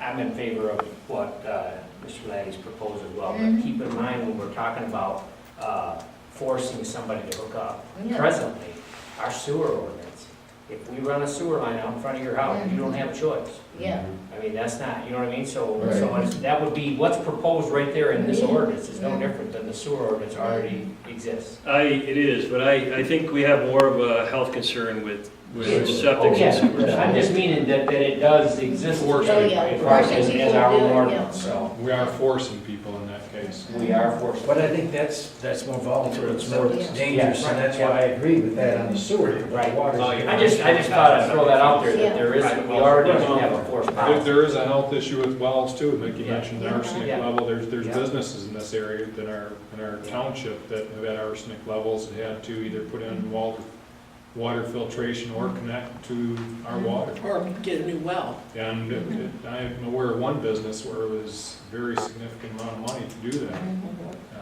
So, I mean, we're forcing people to do things, it's just a matter of what we want, Yeah. force them to do. yes. Mr. Lehman. So just to play devil's advocate, Yes. let's all remember that we are in the business of selling water, and we pay for the infrastructure to run down those roads. So keep in mind that if we tweak an ordinance where it says something like, if you sell the property, the new owners are required to hook to well water if it's available, or to municipal water. Yeah. A lot of municipalities do that. I could provide you a lot of examples that say if the property changes hands, then you're required to do it. They don't put it on the current owners, and if somebody wants to drill another well, they can drill it, but when that property changes hands. And a big part of that is because you've paid to put that infrastructure in the ground. It's there to serve, it's ready to go. So that's the kind of thought behind it. So a lot of communities do that based upon the idea that we are in the business to sell water. And if we have more people hook up, those horrible high rates you keep hearing about come down when they're shared by more people. But like Mr. Guzek said, though, we do pay higher sewer, but I believe in retaining as many rights as I can. I need to do. So I wanna, I might choose to hook up to the city water or the township water, but I want that option. I agree. I will make the changes and have it for you on Thursday to look at. And Yeah, then again, that's first reading, second reading is in That's December. what- That will be the first reading, all right? And we will have how you've done that before the Thursday night meeting? Yes. Okay, thank you. All right, I think we've gone through this. All right, flip the page. And the board will consider a motion to approve payment to the Genesee County Road Commission for covering the invoice for various catch basin repairs for $12,541.32. Any questions on that? Going on in the board? Did somebody have their hand up that I missed? No. The board will consider a motion to amend the 2015 general fund budget. Kathy?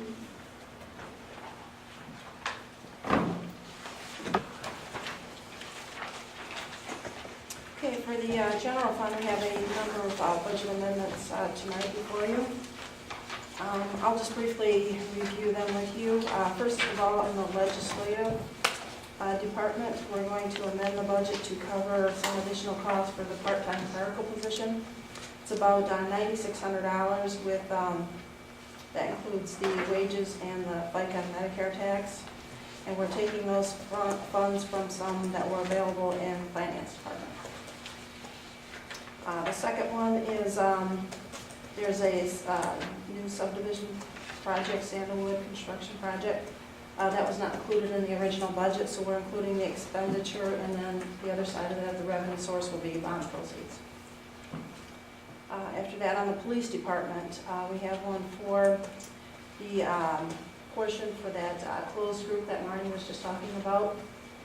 For the retirees, there's a group of 8, and that was not actually included in the original budget. It's about $238,000.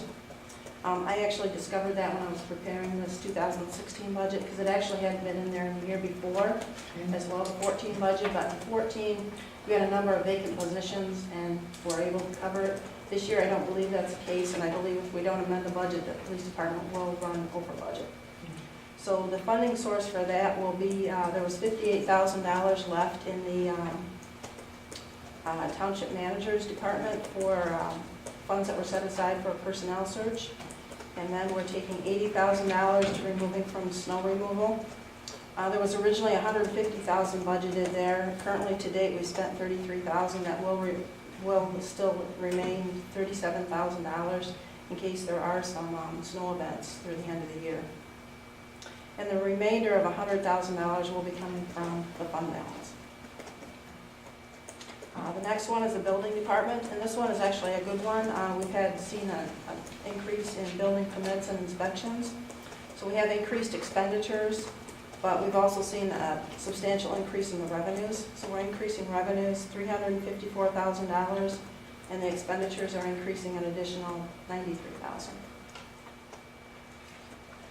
The next one is for OPEB, and this is for retiree health care. It does not have to do with the pension portion. I missed that. When I made that comment, I looked down and seen that right after. Okay. Yeah.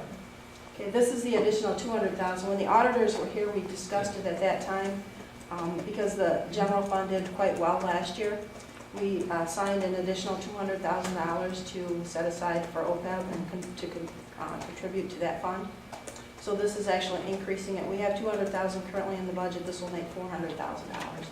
And let me point out too, it's a good thing that we could do that this year, because next year, the 2016 budget, we're actually having to decrease that $200,000 because in order to balance the budget, we're only leaving about $62,000 going towards that. So this is what we're kind of making it up for ahead of time this year, because we won't have enough to put there next year. The next two are kind of somewhat related. One is a transfer to the fire authority. It's for the tax millage. And the one following that is to the campus project fund, which is the fund that pays for the bond for the police station. Both of those, I believe, I'm just guessing that the budget was conservative, the property taxes, and because they actually came in higher, we need to amend the budget to incorporate that, because those transfers, the actual dollars will be going out to those funds. Yes. I'd like to ask a question on the fire department millage. Now, the increase from 524,400 budgeted to 585,000 was due to the proper assessments up in the, so that's the $500,000 dedicated millage. Yes, that's correct. Now, I guess then through you, Madam Chair, Mr. Laddie, you know, we had a $1 million police department millage once upon a time that's down to, what is it, David, 0.91? Something in that range, as a result of the Headley Amendment and those things that were or truth in taxation, where we've allowed that to roll back. When I see a $500,000 dedicated, I see that as a voted in, but if there were a truth in taxation, that millage would reduce as a result, right? Right. Yeah. We didn't do it this year because we voted to not let the millage roll back. Am I on track with that? Because otherwise I wouldn't see an increase in revenue to the fire department as a result. Well, I think you are. Do you concur with that? We're levying a $500,000. That's where you're coming up with the 585,000. Is that right? I would have to check. I thought it went to like I thought it did too. 4 point, just It's under down, half it's down a little bit. Yeah. So that's what I want to find out, is if that's all you're not locking that into a $500,000, where we are just multiplying that by the corrected millage rate. Yes, that's correct. Yeah, that's a long story. Yes. Long. I meant to just ask it that way. Thanks. Yes, it is. Yeah, it's based upon actual. Okay. So whatever that is, like 4829 or some wild number like that. Yeah, it's just under $500,000. Yeah. Okay. That's a good point. Well, you know, in a way, you know, it looks like that they're spending, you know, that's what I wanted to clear up, which is really, it's a revenue increase as a result of our tax base going up, so So, you know, that's why we're seeing that It's not a reflected. tax increase so much. Right, it's just the assessment increase and new development and all those things, but that's part of the reason we're seeing the increase in the general revenue Right. fund as well. I mean, from the proposal you gave us in August, I believe, to now, we're seeing that. And I think you're explaining 354,000 of that right there in the building zoning amendment alone, right? That explains a big chunk of that, right? In fact, maybe all of it. I didn't do the math. Probably pretty close, because it went from 13,648 to 13,904. That's just about the 354,000 right there. So, very good. I like how you guys are putting this stuff together, both Mr. Ingleton and yourself. Kathy, you guys are doing a great job. Thank you. Just once you got that conversation. Yeah, yeah. Okay, any other questions or comments? Thank you. Kathy. Thanks, Gail. The next item is 9.2, the remainder of Yeah, it. all right. The special, there's amendment needed to the special revenue funds budget. Yes. There's actually 6 funds here that are being amended. The first one is the Bicentennial Park Fund. There was a $20,000 capital outlay approved for a playscape project. And it was being taken from the fund balance in that fund. So that was not included in the original budget, so we're amending it to include that. That's our loan. Yeah. Mhm. And the next one is the direct forfeiture fund. There's been expenditures in the operating supplies that exceed about $30,000 currently today. There's only $2,000 originally budgeted, so we're amending that to include it. From the revenue source, we did see an increase in the police, income from police seizures. That increased by almost $4,000, and the remaining is coming from the fund balance within that fund. And the next one is the OPEB fund. Now, this is the opposite end of the one that you just discussed in the general fund. It's increasing that OPEB fund to include that additional $200,000. Very good. The municipal campus project fund, same thing here in the general fund. We're transferring additional funds out, so this is the additional contribution coming into that fund. And actually, in this case here, it will go into fund balance reserve to be used for future payments. Okay. And actually, $1,000 in bond fees. Yeah. That was not included in there as well. The next one is the Community Development Block Grant Fund. Now, this is a fund that had previously been used here in the past, but hadn't been in the last couple of years. We opened this fund up because it's easier from our standpoint to track all the CDBG funds. So when the auditors come in and want to know what do we spend those funds on, we'll be able to easily identify them. So we're opening up this fund here and including the expenditures. There's been $108,000 to date this year. 91,000 of those are being covered by CDBG grant revenues. The remaining 16,000, I believe there were some disallowed expenditures. And those will be covered by, we're doing an appropriation from the capital project. And then the last one in the capital project fund is just the $16,000 moving to the CDBG fund. I got a question on that. Don't they let us know up front if they're covering those costs or not, or They, they rejected some after yeah. after they approved them, or? Well, there was a miscommunication between us and the county and, All right. Talking about the 16,000. Right. The difference there. yeah, it was, we put in the handicap parking there, and originally it had been approved, okay, but then they said under the new laws it wasn't approved, okay, when we had worked with the CPTV funds before. Was that for the library? No, that was Perry House. the Perry. Very house, yeah. So, Okay. that was it. I'll set that right there too. Any other questions or comments?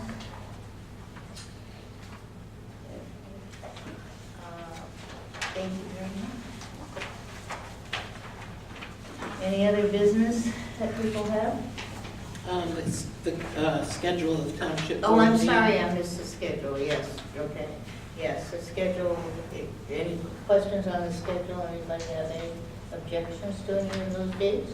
I still want fewer dates. Okay, but everybody should look at it and tell me what dates they might want removed.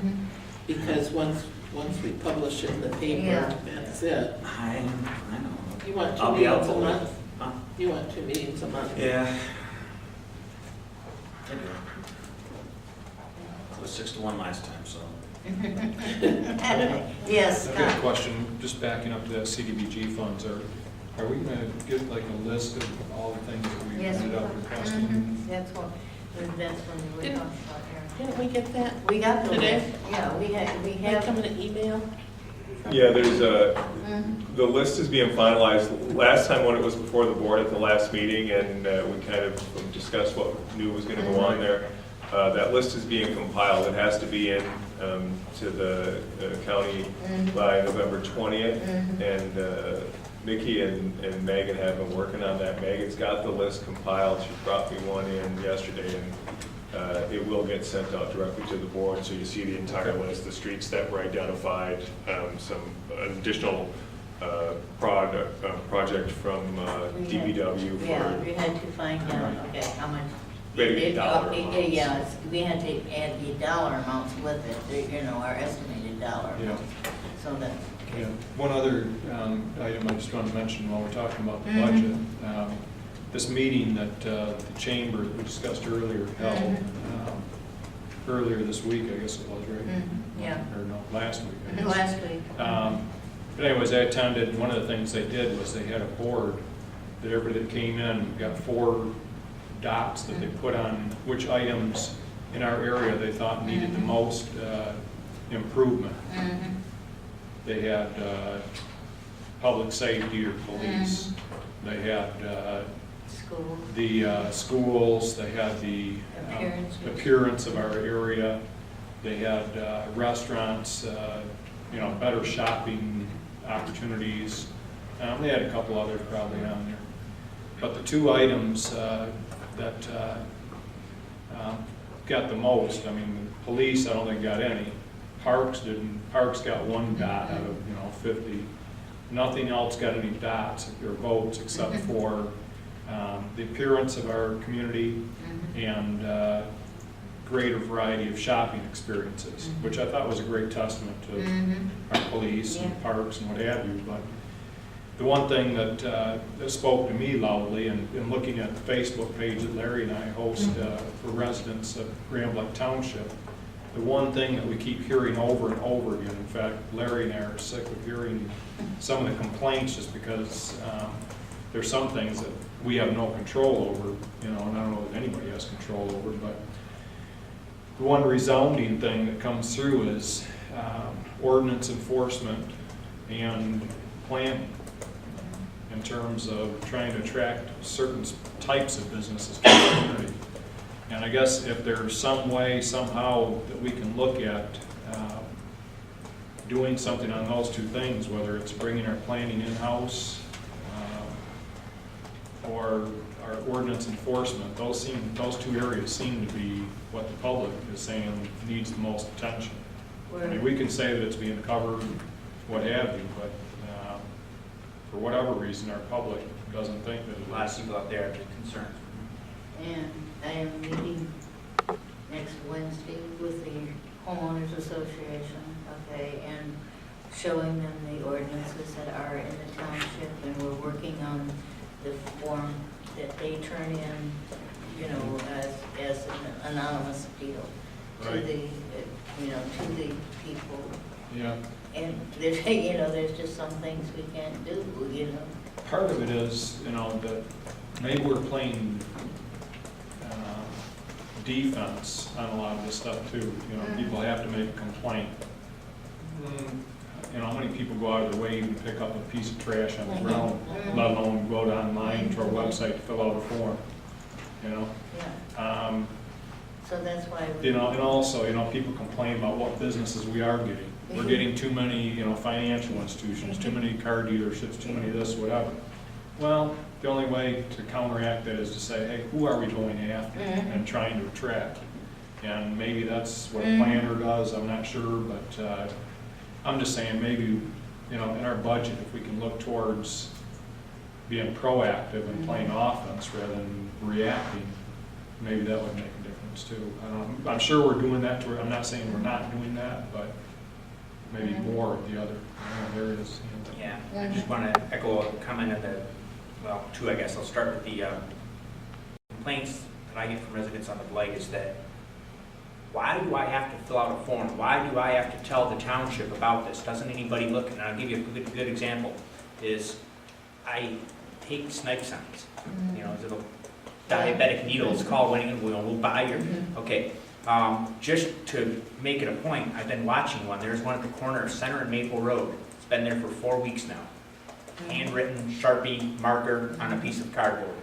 It's still there. I can't believe in 4 weeks that somebody from the township, from one department or another, hasn't said, wait a minute, let's take that out. That doesn't belong there. I think there are some areas where we could improve our processes, and we as a township can be a little more proactive on cleaning things like that up, versus having to wait for a resident to fill out a form and email it to us. And that's the biggest complaint I That's hear. why we're getting away from your filling out the form with it going to the homeowners association. But what I'm saying is, no, I don't want to have to complain to my homeowners association. I don't want my homeowners association to do it. I'm saying a DPW truck, I'm not picking on you, just for example, DPW, police, anything, gets to intersection, flip on your beacon, get out, grab the sign, throw it in the trash. You know, you're coming back here to the township hall, there's a dumpster out back. Larry, can I say this? Jake told me last week or the week before that there's these signs that he has actually picked up and taken down, like at night, comes in the next morning, and Ted will say to him, there's a sign at blah, blah, blah, the same sign at the same place. Right. So they're going up, even though. But if I'm But I'm with you, I think someone should be driving around. I'm of the mindset that if I was the guy paying for these signs, sooner or later I'd say, okay, forget it. 8 weeks in a row they yanked my sign down, I'll just quit doing it. I mean, we gotta be persistent with it. I think we should get the police involved when they leave a phone number, call this number. You're under arrest. And as much as I think that we're doing a great job here, I invite some of you to take, if you're not on Facebook, get on somebody else's or whatever, but go to the residents of Grand Blanc Township that Larry and I host, and look at, you probably have take 6 foot length for me to stretch my arm and down to the floor, as far as the comments that we received just on this article that we posted on Friday about this meeting that was held.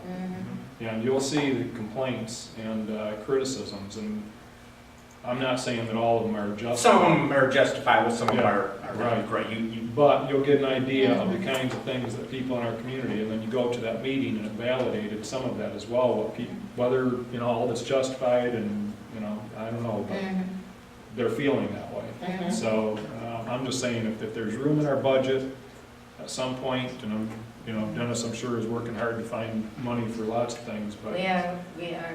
somehow working on that proactive part of things, I think, is just, you know, Right. critical. And I totally agree, I think that's what I'm saying, so too. I'm gonna tip with this, going back to, you know, this was probably in 2006. So I wasn't on the board yet, I wasn't elected yet, I was just Joe Citizen. And I came to an intersection, it was at I-75 and Holly Road, and the light was red. So I hopped out of my car and I started yanking up signs, okay, and throwing them in front of my car. There's probably 9 of them there. I just said, I'm gonna pitch, I'm gonna throw them in the dumpster. And about 2 cars behind me, this guy gets out and says, what are you doing with my sign? I said, well, if you want your sign back, I said, I'll be glad to take it to the township police station. You can pick it up there. And he turned around and walked away from me because he knew I was right. You know, I'm like, go ahead, challenge me. It's illegal. We got to enforce it. But I'll stop beating on that now. And then the next thing I wanted to say is, don't see the proposed fire department's budget on Thursday night's agenda. Do we want to approve this on Thursday night? Everybody got a copy of it? It was handed out. We didn't get on the agenda, but we think when we cover the budget in general on Thursday, we can include the fire department budget as well, and you guys can look at whatever you want, the general fund, DPW, special funds, and the So we're gonna roll fire. the budget into one item for all, okay, that's Right. fine, as long as it's covered. Some of it's gone to city council for their Wednesday meeting as well, so I'm make sure we addressed it on Thursday. Okay. All right, thank you. And that's it for my comments, thank you. I just had one comment on the fire budget. Weren't we gonna have 2 or 3 years comparisons to just the one, but we probably can't do it this year? Yeah, you know, at the fire commission meeting, and Mr. Anderson was there, you know, when the fire budget came in, that's how they were used to delivering it, and I guess we were used to, you know, I'm always used to seeing multiple years budgets. Right. I think it's easier from a board's perspective to be able to see a multiple year budget, so you see how it's trending, going up or down. Last year was a 2-year budget. And for whatever, you know, I don't know who published it this year, if it was, you know. Well, we had Hans Rogers prior, did it his way. This was now Carl Heiser. With his accounting background, he's got a different approach for doing that. I can get to 2015 if you guys want to see it, get that sent to you. I think that'd be helpful. Okay. The biggest change was in basically in payroll and cost. We had to make a lot of adjustments there. There was a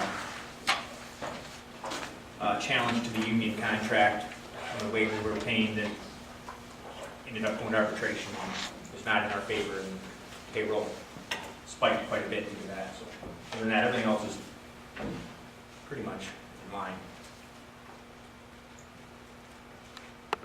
So we might be able to see 2 years by Thursday, or just 1 year? Well, whatever you can do. I'll just- see, I can get you 1 year for sure. I don't know if I can go back 2 years right now or not.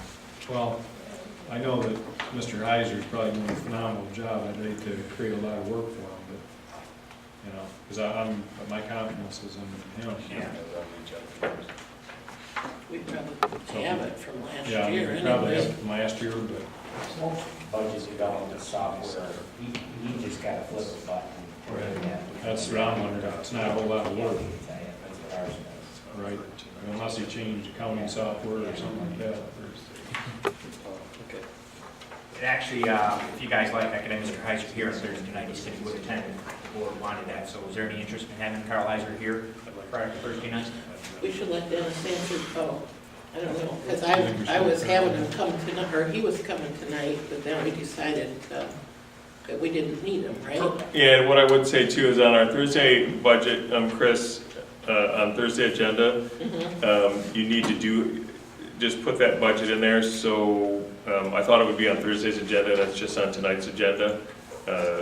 But I wanted everyone to have hard copies of it this evening. I've got department heads here. Jeff has a conflict on Thursday, so I was hoping that if there was any specific DPW questions, that we would be able to hopefully let me know what those were. I'll have answers for you on Thursday, and we would not have Jeff here on Thursday evening during that, but if we have that budget discussion, I think it will be relatively brief. I heard the board loud and clear on nobody wants to go through line by line items of $1,500 worth of copy paper or anything else, that we really want to talk about how we're achieving our goals and our vision, and how these department budgets do that. The three biggest budgets that have impact, are the reason why you have Chief Stam here, Director Sears and Director Zostak to certainly give you a quick, I know it's late and nothing makes you sit up straighter in your seat than some budget talk after a 2-hour meeting. But we would try to let these guys just give you a quick synopsis of what's different. Really that's what you need to know. You've been through 2015's budget a number of times. What's different for 2016? Yeah. And especially with fire department budget, I guess, Mr. Anderson, if Carl would like to be here, we certainly wouldn't discourage it. If anyone's got questions about it, I think it's pretty straightforward budget. If you look through it, to me, it's pretty straightforward. I kind of agree. It's 3 whole pages. I don't know if anybody's going to have any questions, but I thought I'd leave it up to my colleagues on the board. I can probably answer just about any question that come up, but obviously he's got some deeper knowledge than I do on that. If he has a report that he wants to send, save him some time. If there's anything that's changed significantly that he wants to report on. Other than that, I Don't think you need anything from him? I don't either. I like seeing them, but I hate to make them come for something that you can go on. I like seeing you do it. It's not come every time. Okay. So I'll- I think you can answer. I guess I'll just leave it at that then and just Yeah. let him stay home since he doesn't get paid extra for coming in on these special meetings anyway. Right. Well, you can take care of it. Yeah. I mean, if there's any questions, you know the answers. Jeff or Dave or? You want them? So Do there's, you want to speak? Or the department? well, that's what I was just gonna ask, if they want to speak. I mean, I like the budget, I like how you guys presented it, and I don't have any real questions at this point. And so, you know, my thought, and Jeff, please, stand up. You know, I know you guys haven't had the DPW budget to really, you know, pound through anything and other than, you know, quicker for this evening, but Jeff does have, you know, we're talking a little bit about his philosophy about DPW, where we're going, some changes that we see on the horizon, some of the challenges we have ahead of us. Certainly we talked a little bit about the fund balance that he has and then what we have come before us. Those may change based on some recent information that we've received on maybe some projects that we have been on back burner for a long time or getting prepared to move forward. So some of those things are what we thought about with this budget, and certainly Dan and Jack can address that as well. But I thought I'd give Jeff, I told him, you know, to be brief, but hit you with what's new for 2016 or what we can expect in 2016. I'll be as brief as possible. The budget, actually, the only thing, the major change you're gonna see is the format, and I changed it to reflect the general fund budget this year. Maybe the general fund budget changed the format of it, I'm not sure. I did the best I could, but I wanted to add some dialogue to the DPW budget to give you an explanation of some of the line items that I thought may have been a little confusing. So I did add some things in there and changed it to make it a little more clear where we went. Expenditure-wise, you're not gonna see a huge adjustment. Obviously, we have the wages and benefits and all that due to the rate of, you know, union contracts and all that. All of those adjustments were used in the same assumptions the general fund uses for every other employee. And of course, we went by the union contract on wage adjustments.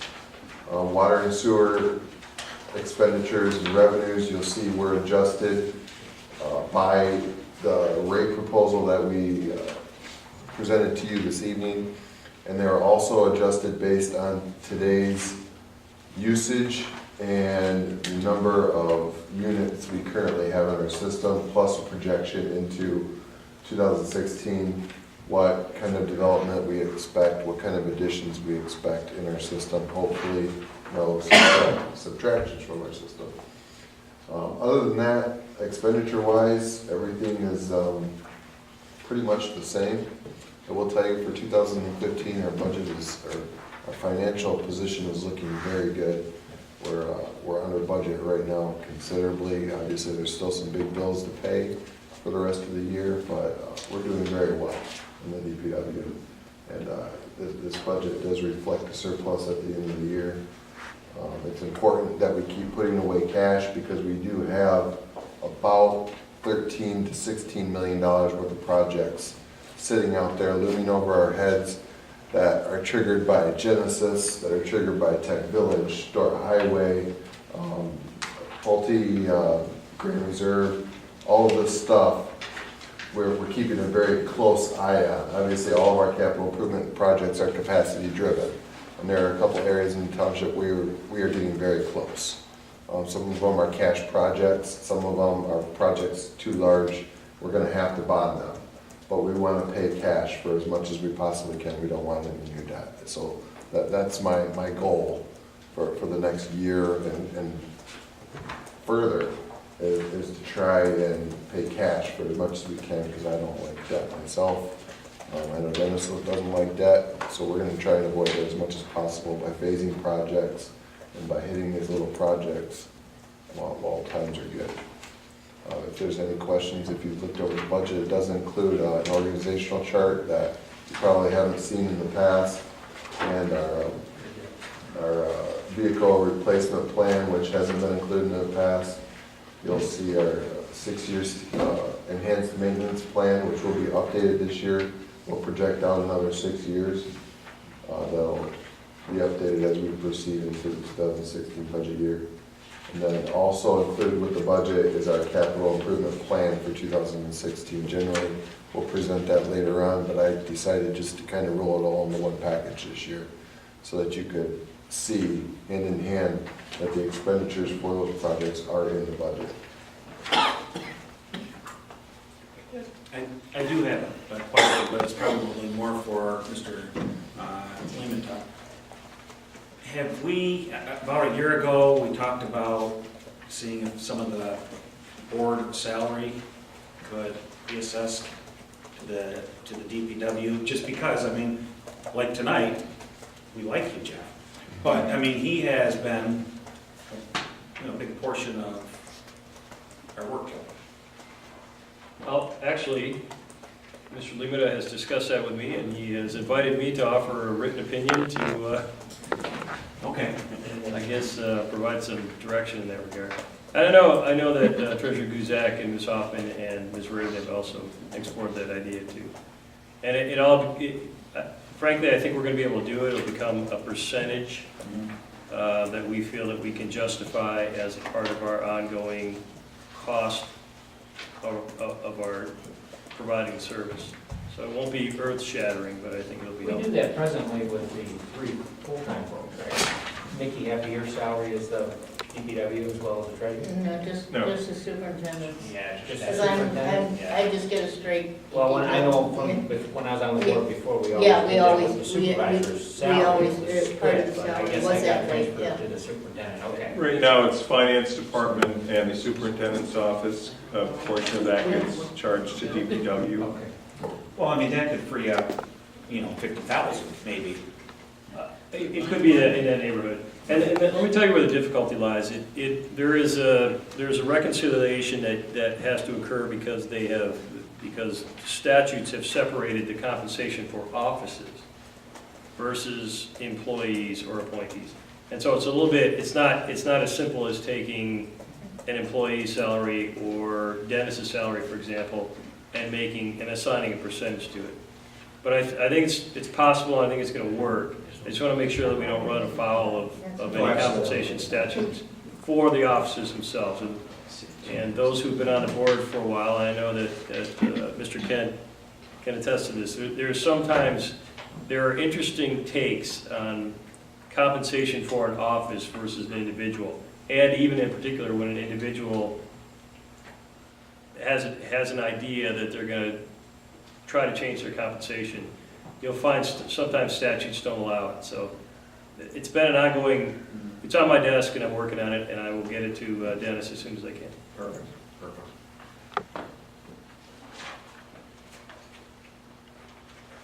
Okay, Nice job, Jeff. Very good, Yeah. thank you. Thanks, Jeff. I'd just like to commend you on working forward too, and, rather than just maintain. So I appreciate that, Dennis, as well. I'd like to echo those comments. Yeah, just a reminder for 2016 in my budget report that I wrote back in August 17th. I just want to make sure that we keep in mind that we keep money in somewhere so we can purchase some body cameras sometime this year or next year. We're still evaluating those. We have some white papers that came out from Clear Group out of the state of Michigan and also from the Genesee County Prosecutor's Office. So we're still working on those. We have, I think, all 3 labor agreements coming next year, so we have to keep in mind those needs and wants that may come out of those. And the other thing are cars. Usually we budget out of capital outlay. We're getting very low on that money. The problem that I have is I'm probably going to be due for new cars at the end of 16 and 17, depending on the type of vehicle that we order. I'm going to run into the same problem that Jeff runs into, that delivery time is going to take anywhere from 4 to 6 months, depending on the type of vehicle. So we have to keep that in mind for budgetary reasons too for next year. So just for consideration. Thank you. Thank you.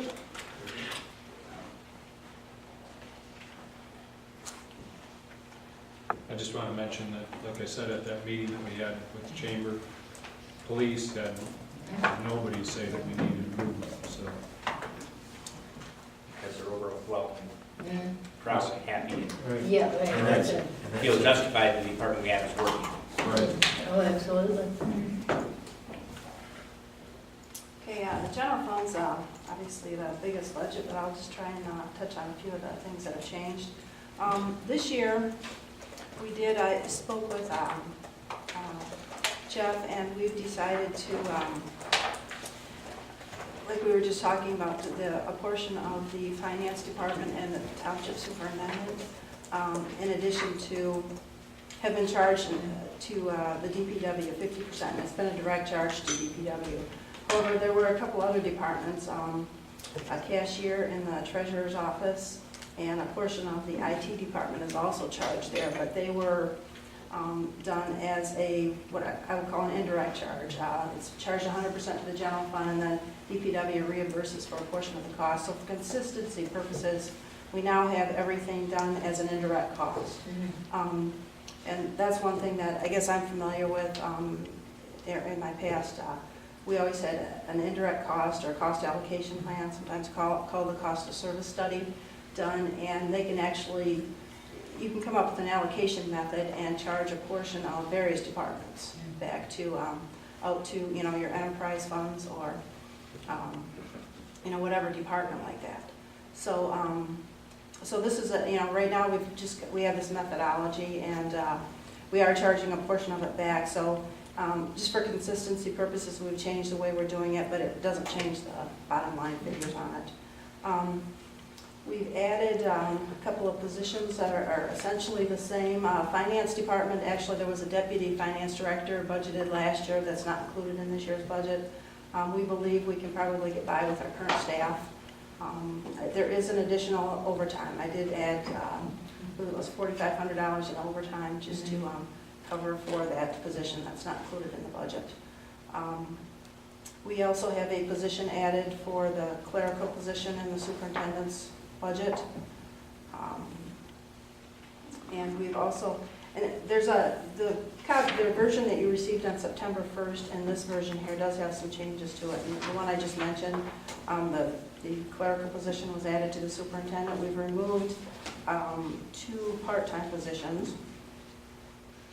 And then we've also adjusted for the 2 positions. 2 individuals have recently, one of them left the township, and that position was filled by a current employee. And then we have another, and then the position in the treasurer's office as well was filled with one of the part-time people. So we've adjusted those.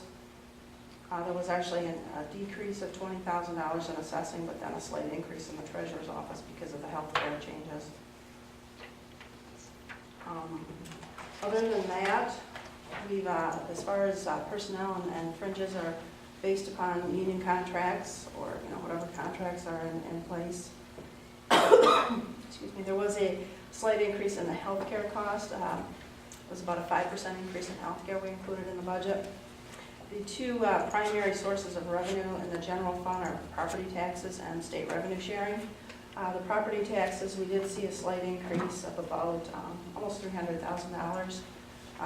Revenue sharing was almost pretty much flat. They are going to continue the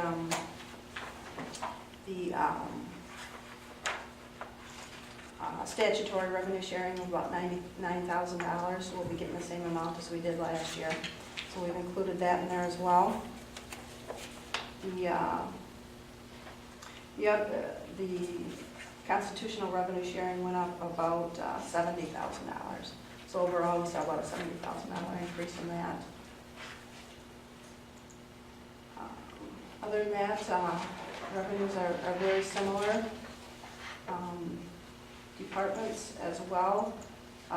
The appropriations, we did have to, that's the very last cost center here. As I mentioned earlier when I discussed the budget amendments, we did increase the contribution to OPEB just as a way to balance this budget and not use any fund balance in it. Unless you have any other questions on the general fund. Special revenue funds are very similar to last year. The campus project fund was adjusted for the new debt schedule with the bond that was recently refinanced. And capital projects budget, what Chief Stan was just talking about, there was $171,000 included for police vehicles and equipment based upon the memo that he provided to me. And other than that, the numbers are very similar to previous years.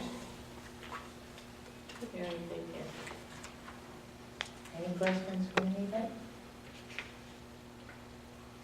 Thank you. So it's, we want to make the point that, well, we approach the budget cycle as a maintenance budget, just trying to move it forward, and, we'd love to see some other things in there. There are some things in the works. You talked about planning. Do we need to have a more impact with our planner? It's something I'm working on. We have talked with the city as well as about sharing a planner, which could potentially be a cost savings for us. I approved the accounts payable today for planning services for last month. That was $6,100. What kind of impact could we have if we had a staff planner who was maybe here? Right now we get somebody who comes in for the meetings and then 4 hours, 1 day a week. If the city who had just put out an RFP for one and they were looking for somebody to come in for 2 half-days a week. So I talked to Wendy about it. We're going to meet again on Thursday and have this conversation and start talking about maybe taking what she got from her RFP or else tweaking it and sending it back out and seeing, Royal did put in for that RFP. Okay. So it may be interesting to see what, how that synergy could work between the two of us. It would make, from a planning standpoint, whether it's Grand Blanc City or Grand Blanc Township, there's a lot of synergy there. We could probably have a planner who's more invested in our overall community, which could make sense for us. But that'd be something that we'd have to adjust if we move forward, depending on what that looked like. There are some things out there that maybe we need to adjust as we move forward, but unless you guys have, some serious concerns and take a chance to go through the packet again, this would be the budget we would move forward in December for adoption. I appreciate the effort, because I think, it's pretty good. Great, thank you. And I appreciate investigating the planner side of things too, I just want to make sure we get our fair shake if we share somebody, which I'm sure he'd work with the city to make that happen. So. Would I be out of line if I made a motion to adjourn? Well, they didn't do their reports, Jude. Do you care? Oh, that's Thursday? Go for it. I'll second that. Okay. All in favor? Aye. I made You made the motion and I. You seconded it? I didn't hear a second, that's why I was waiting. That's a pretty loosely made motion. Yeah, that was loose, Jude. Aye. Mix it up.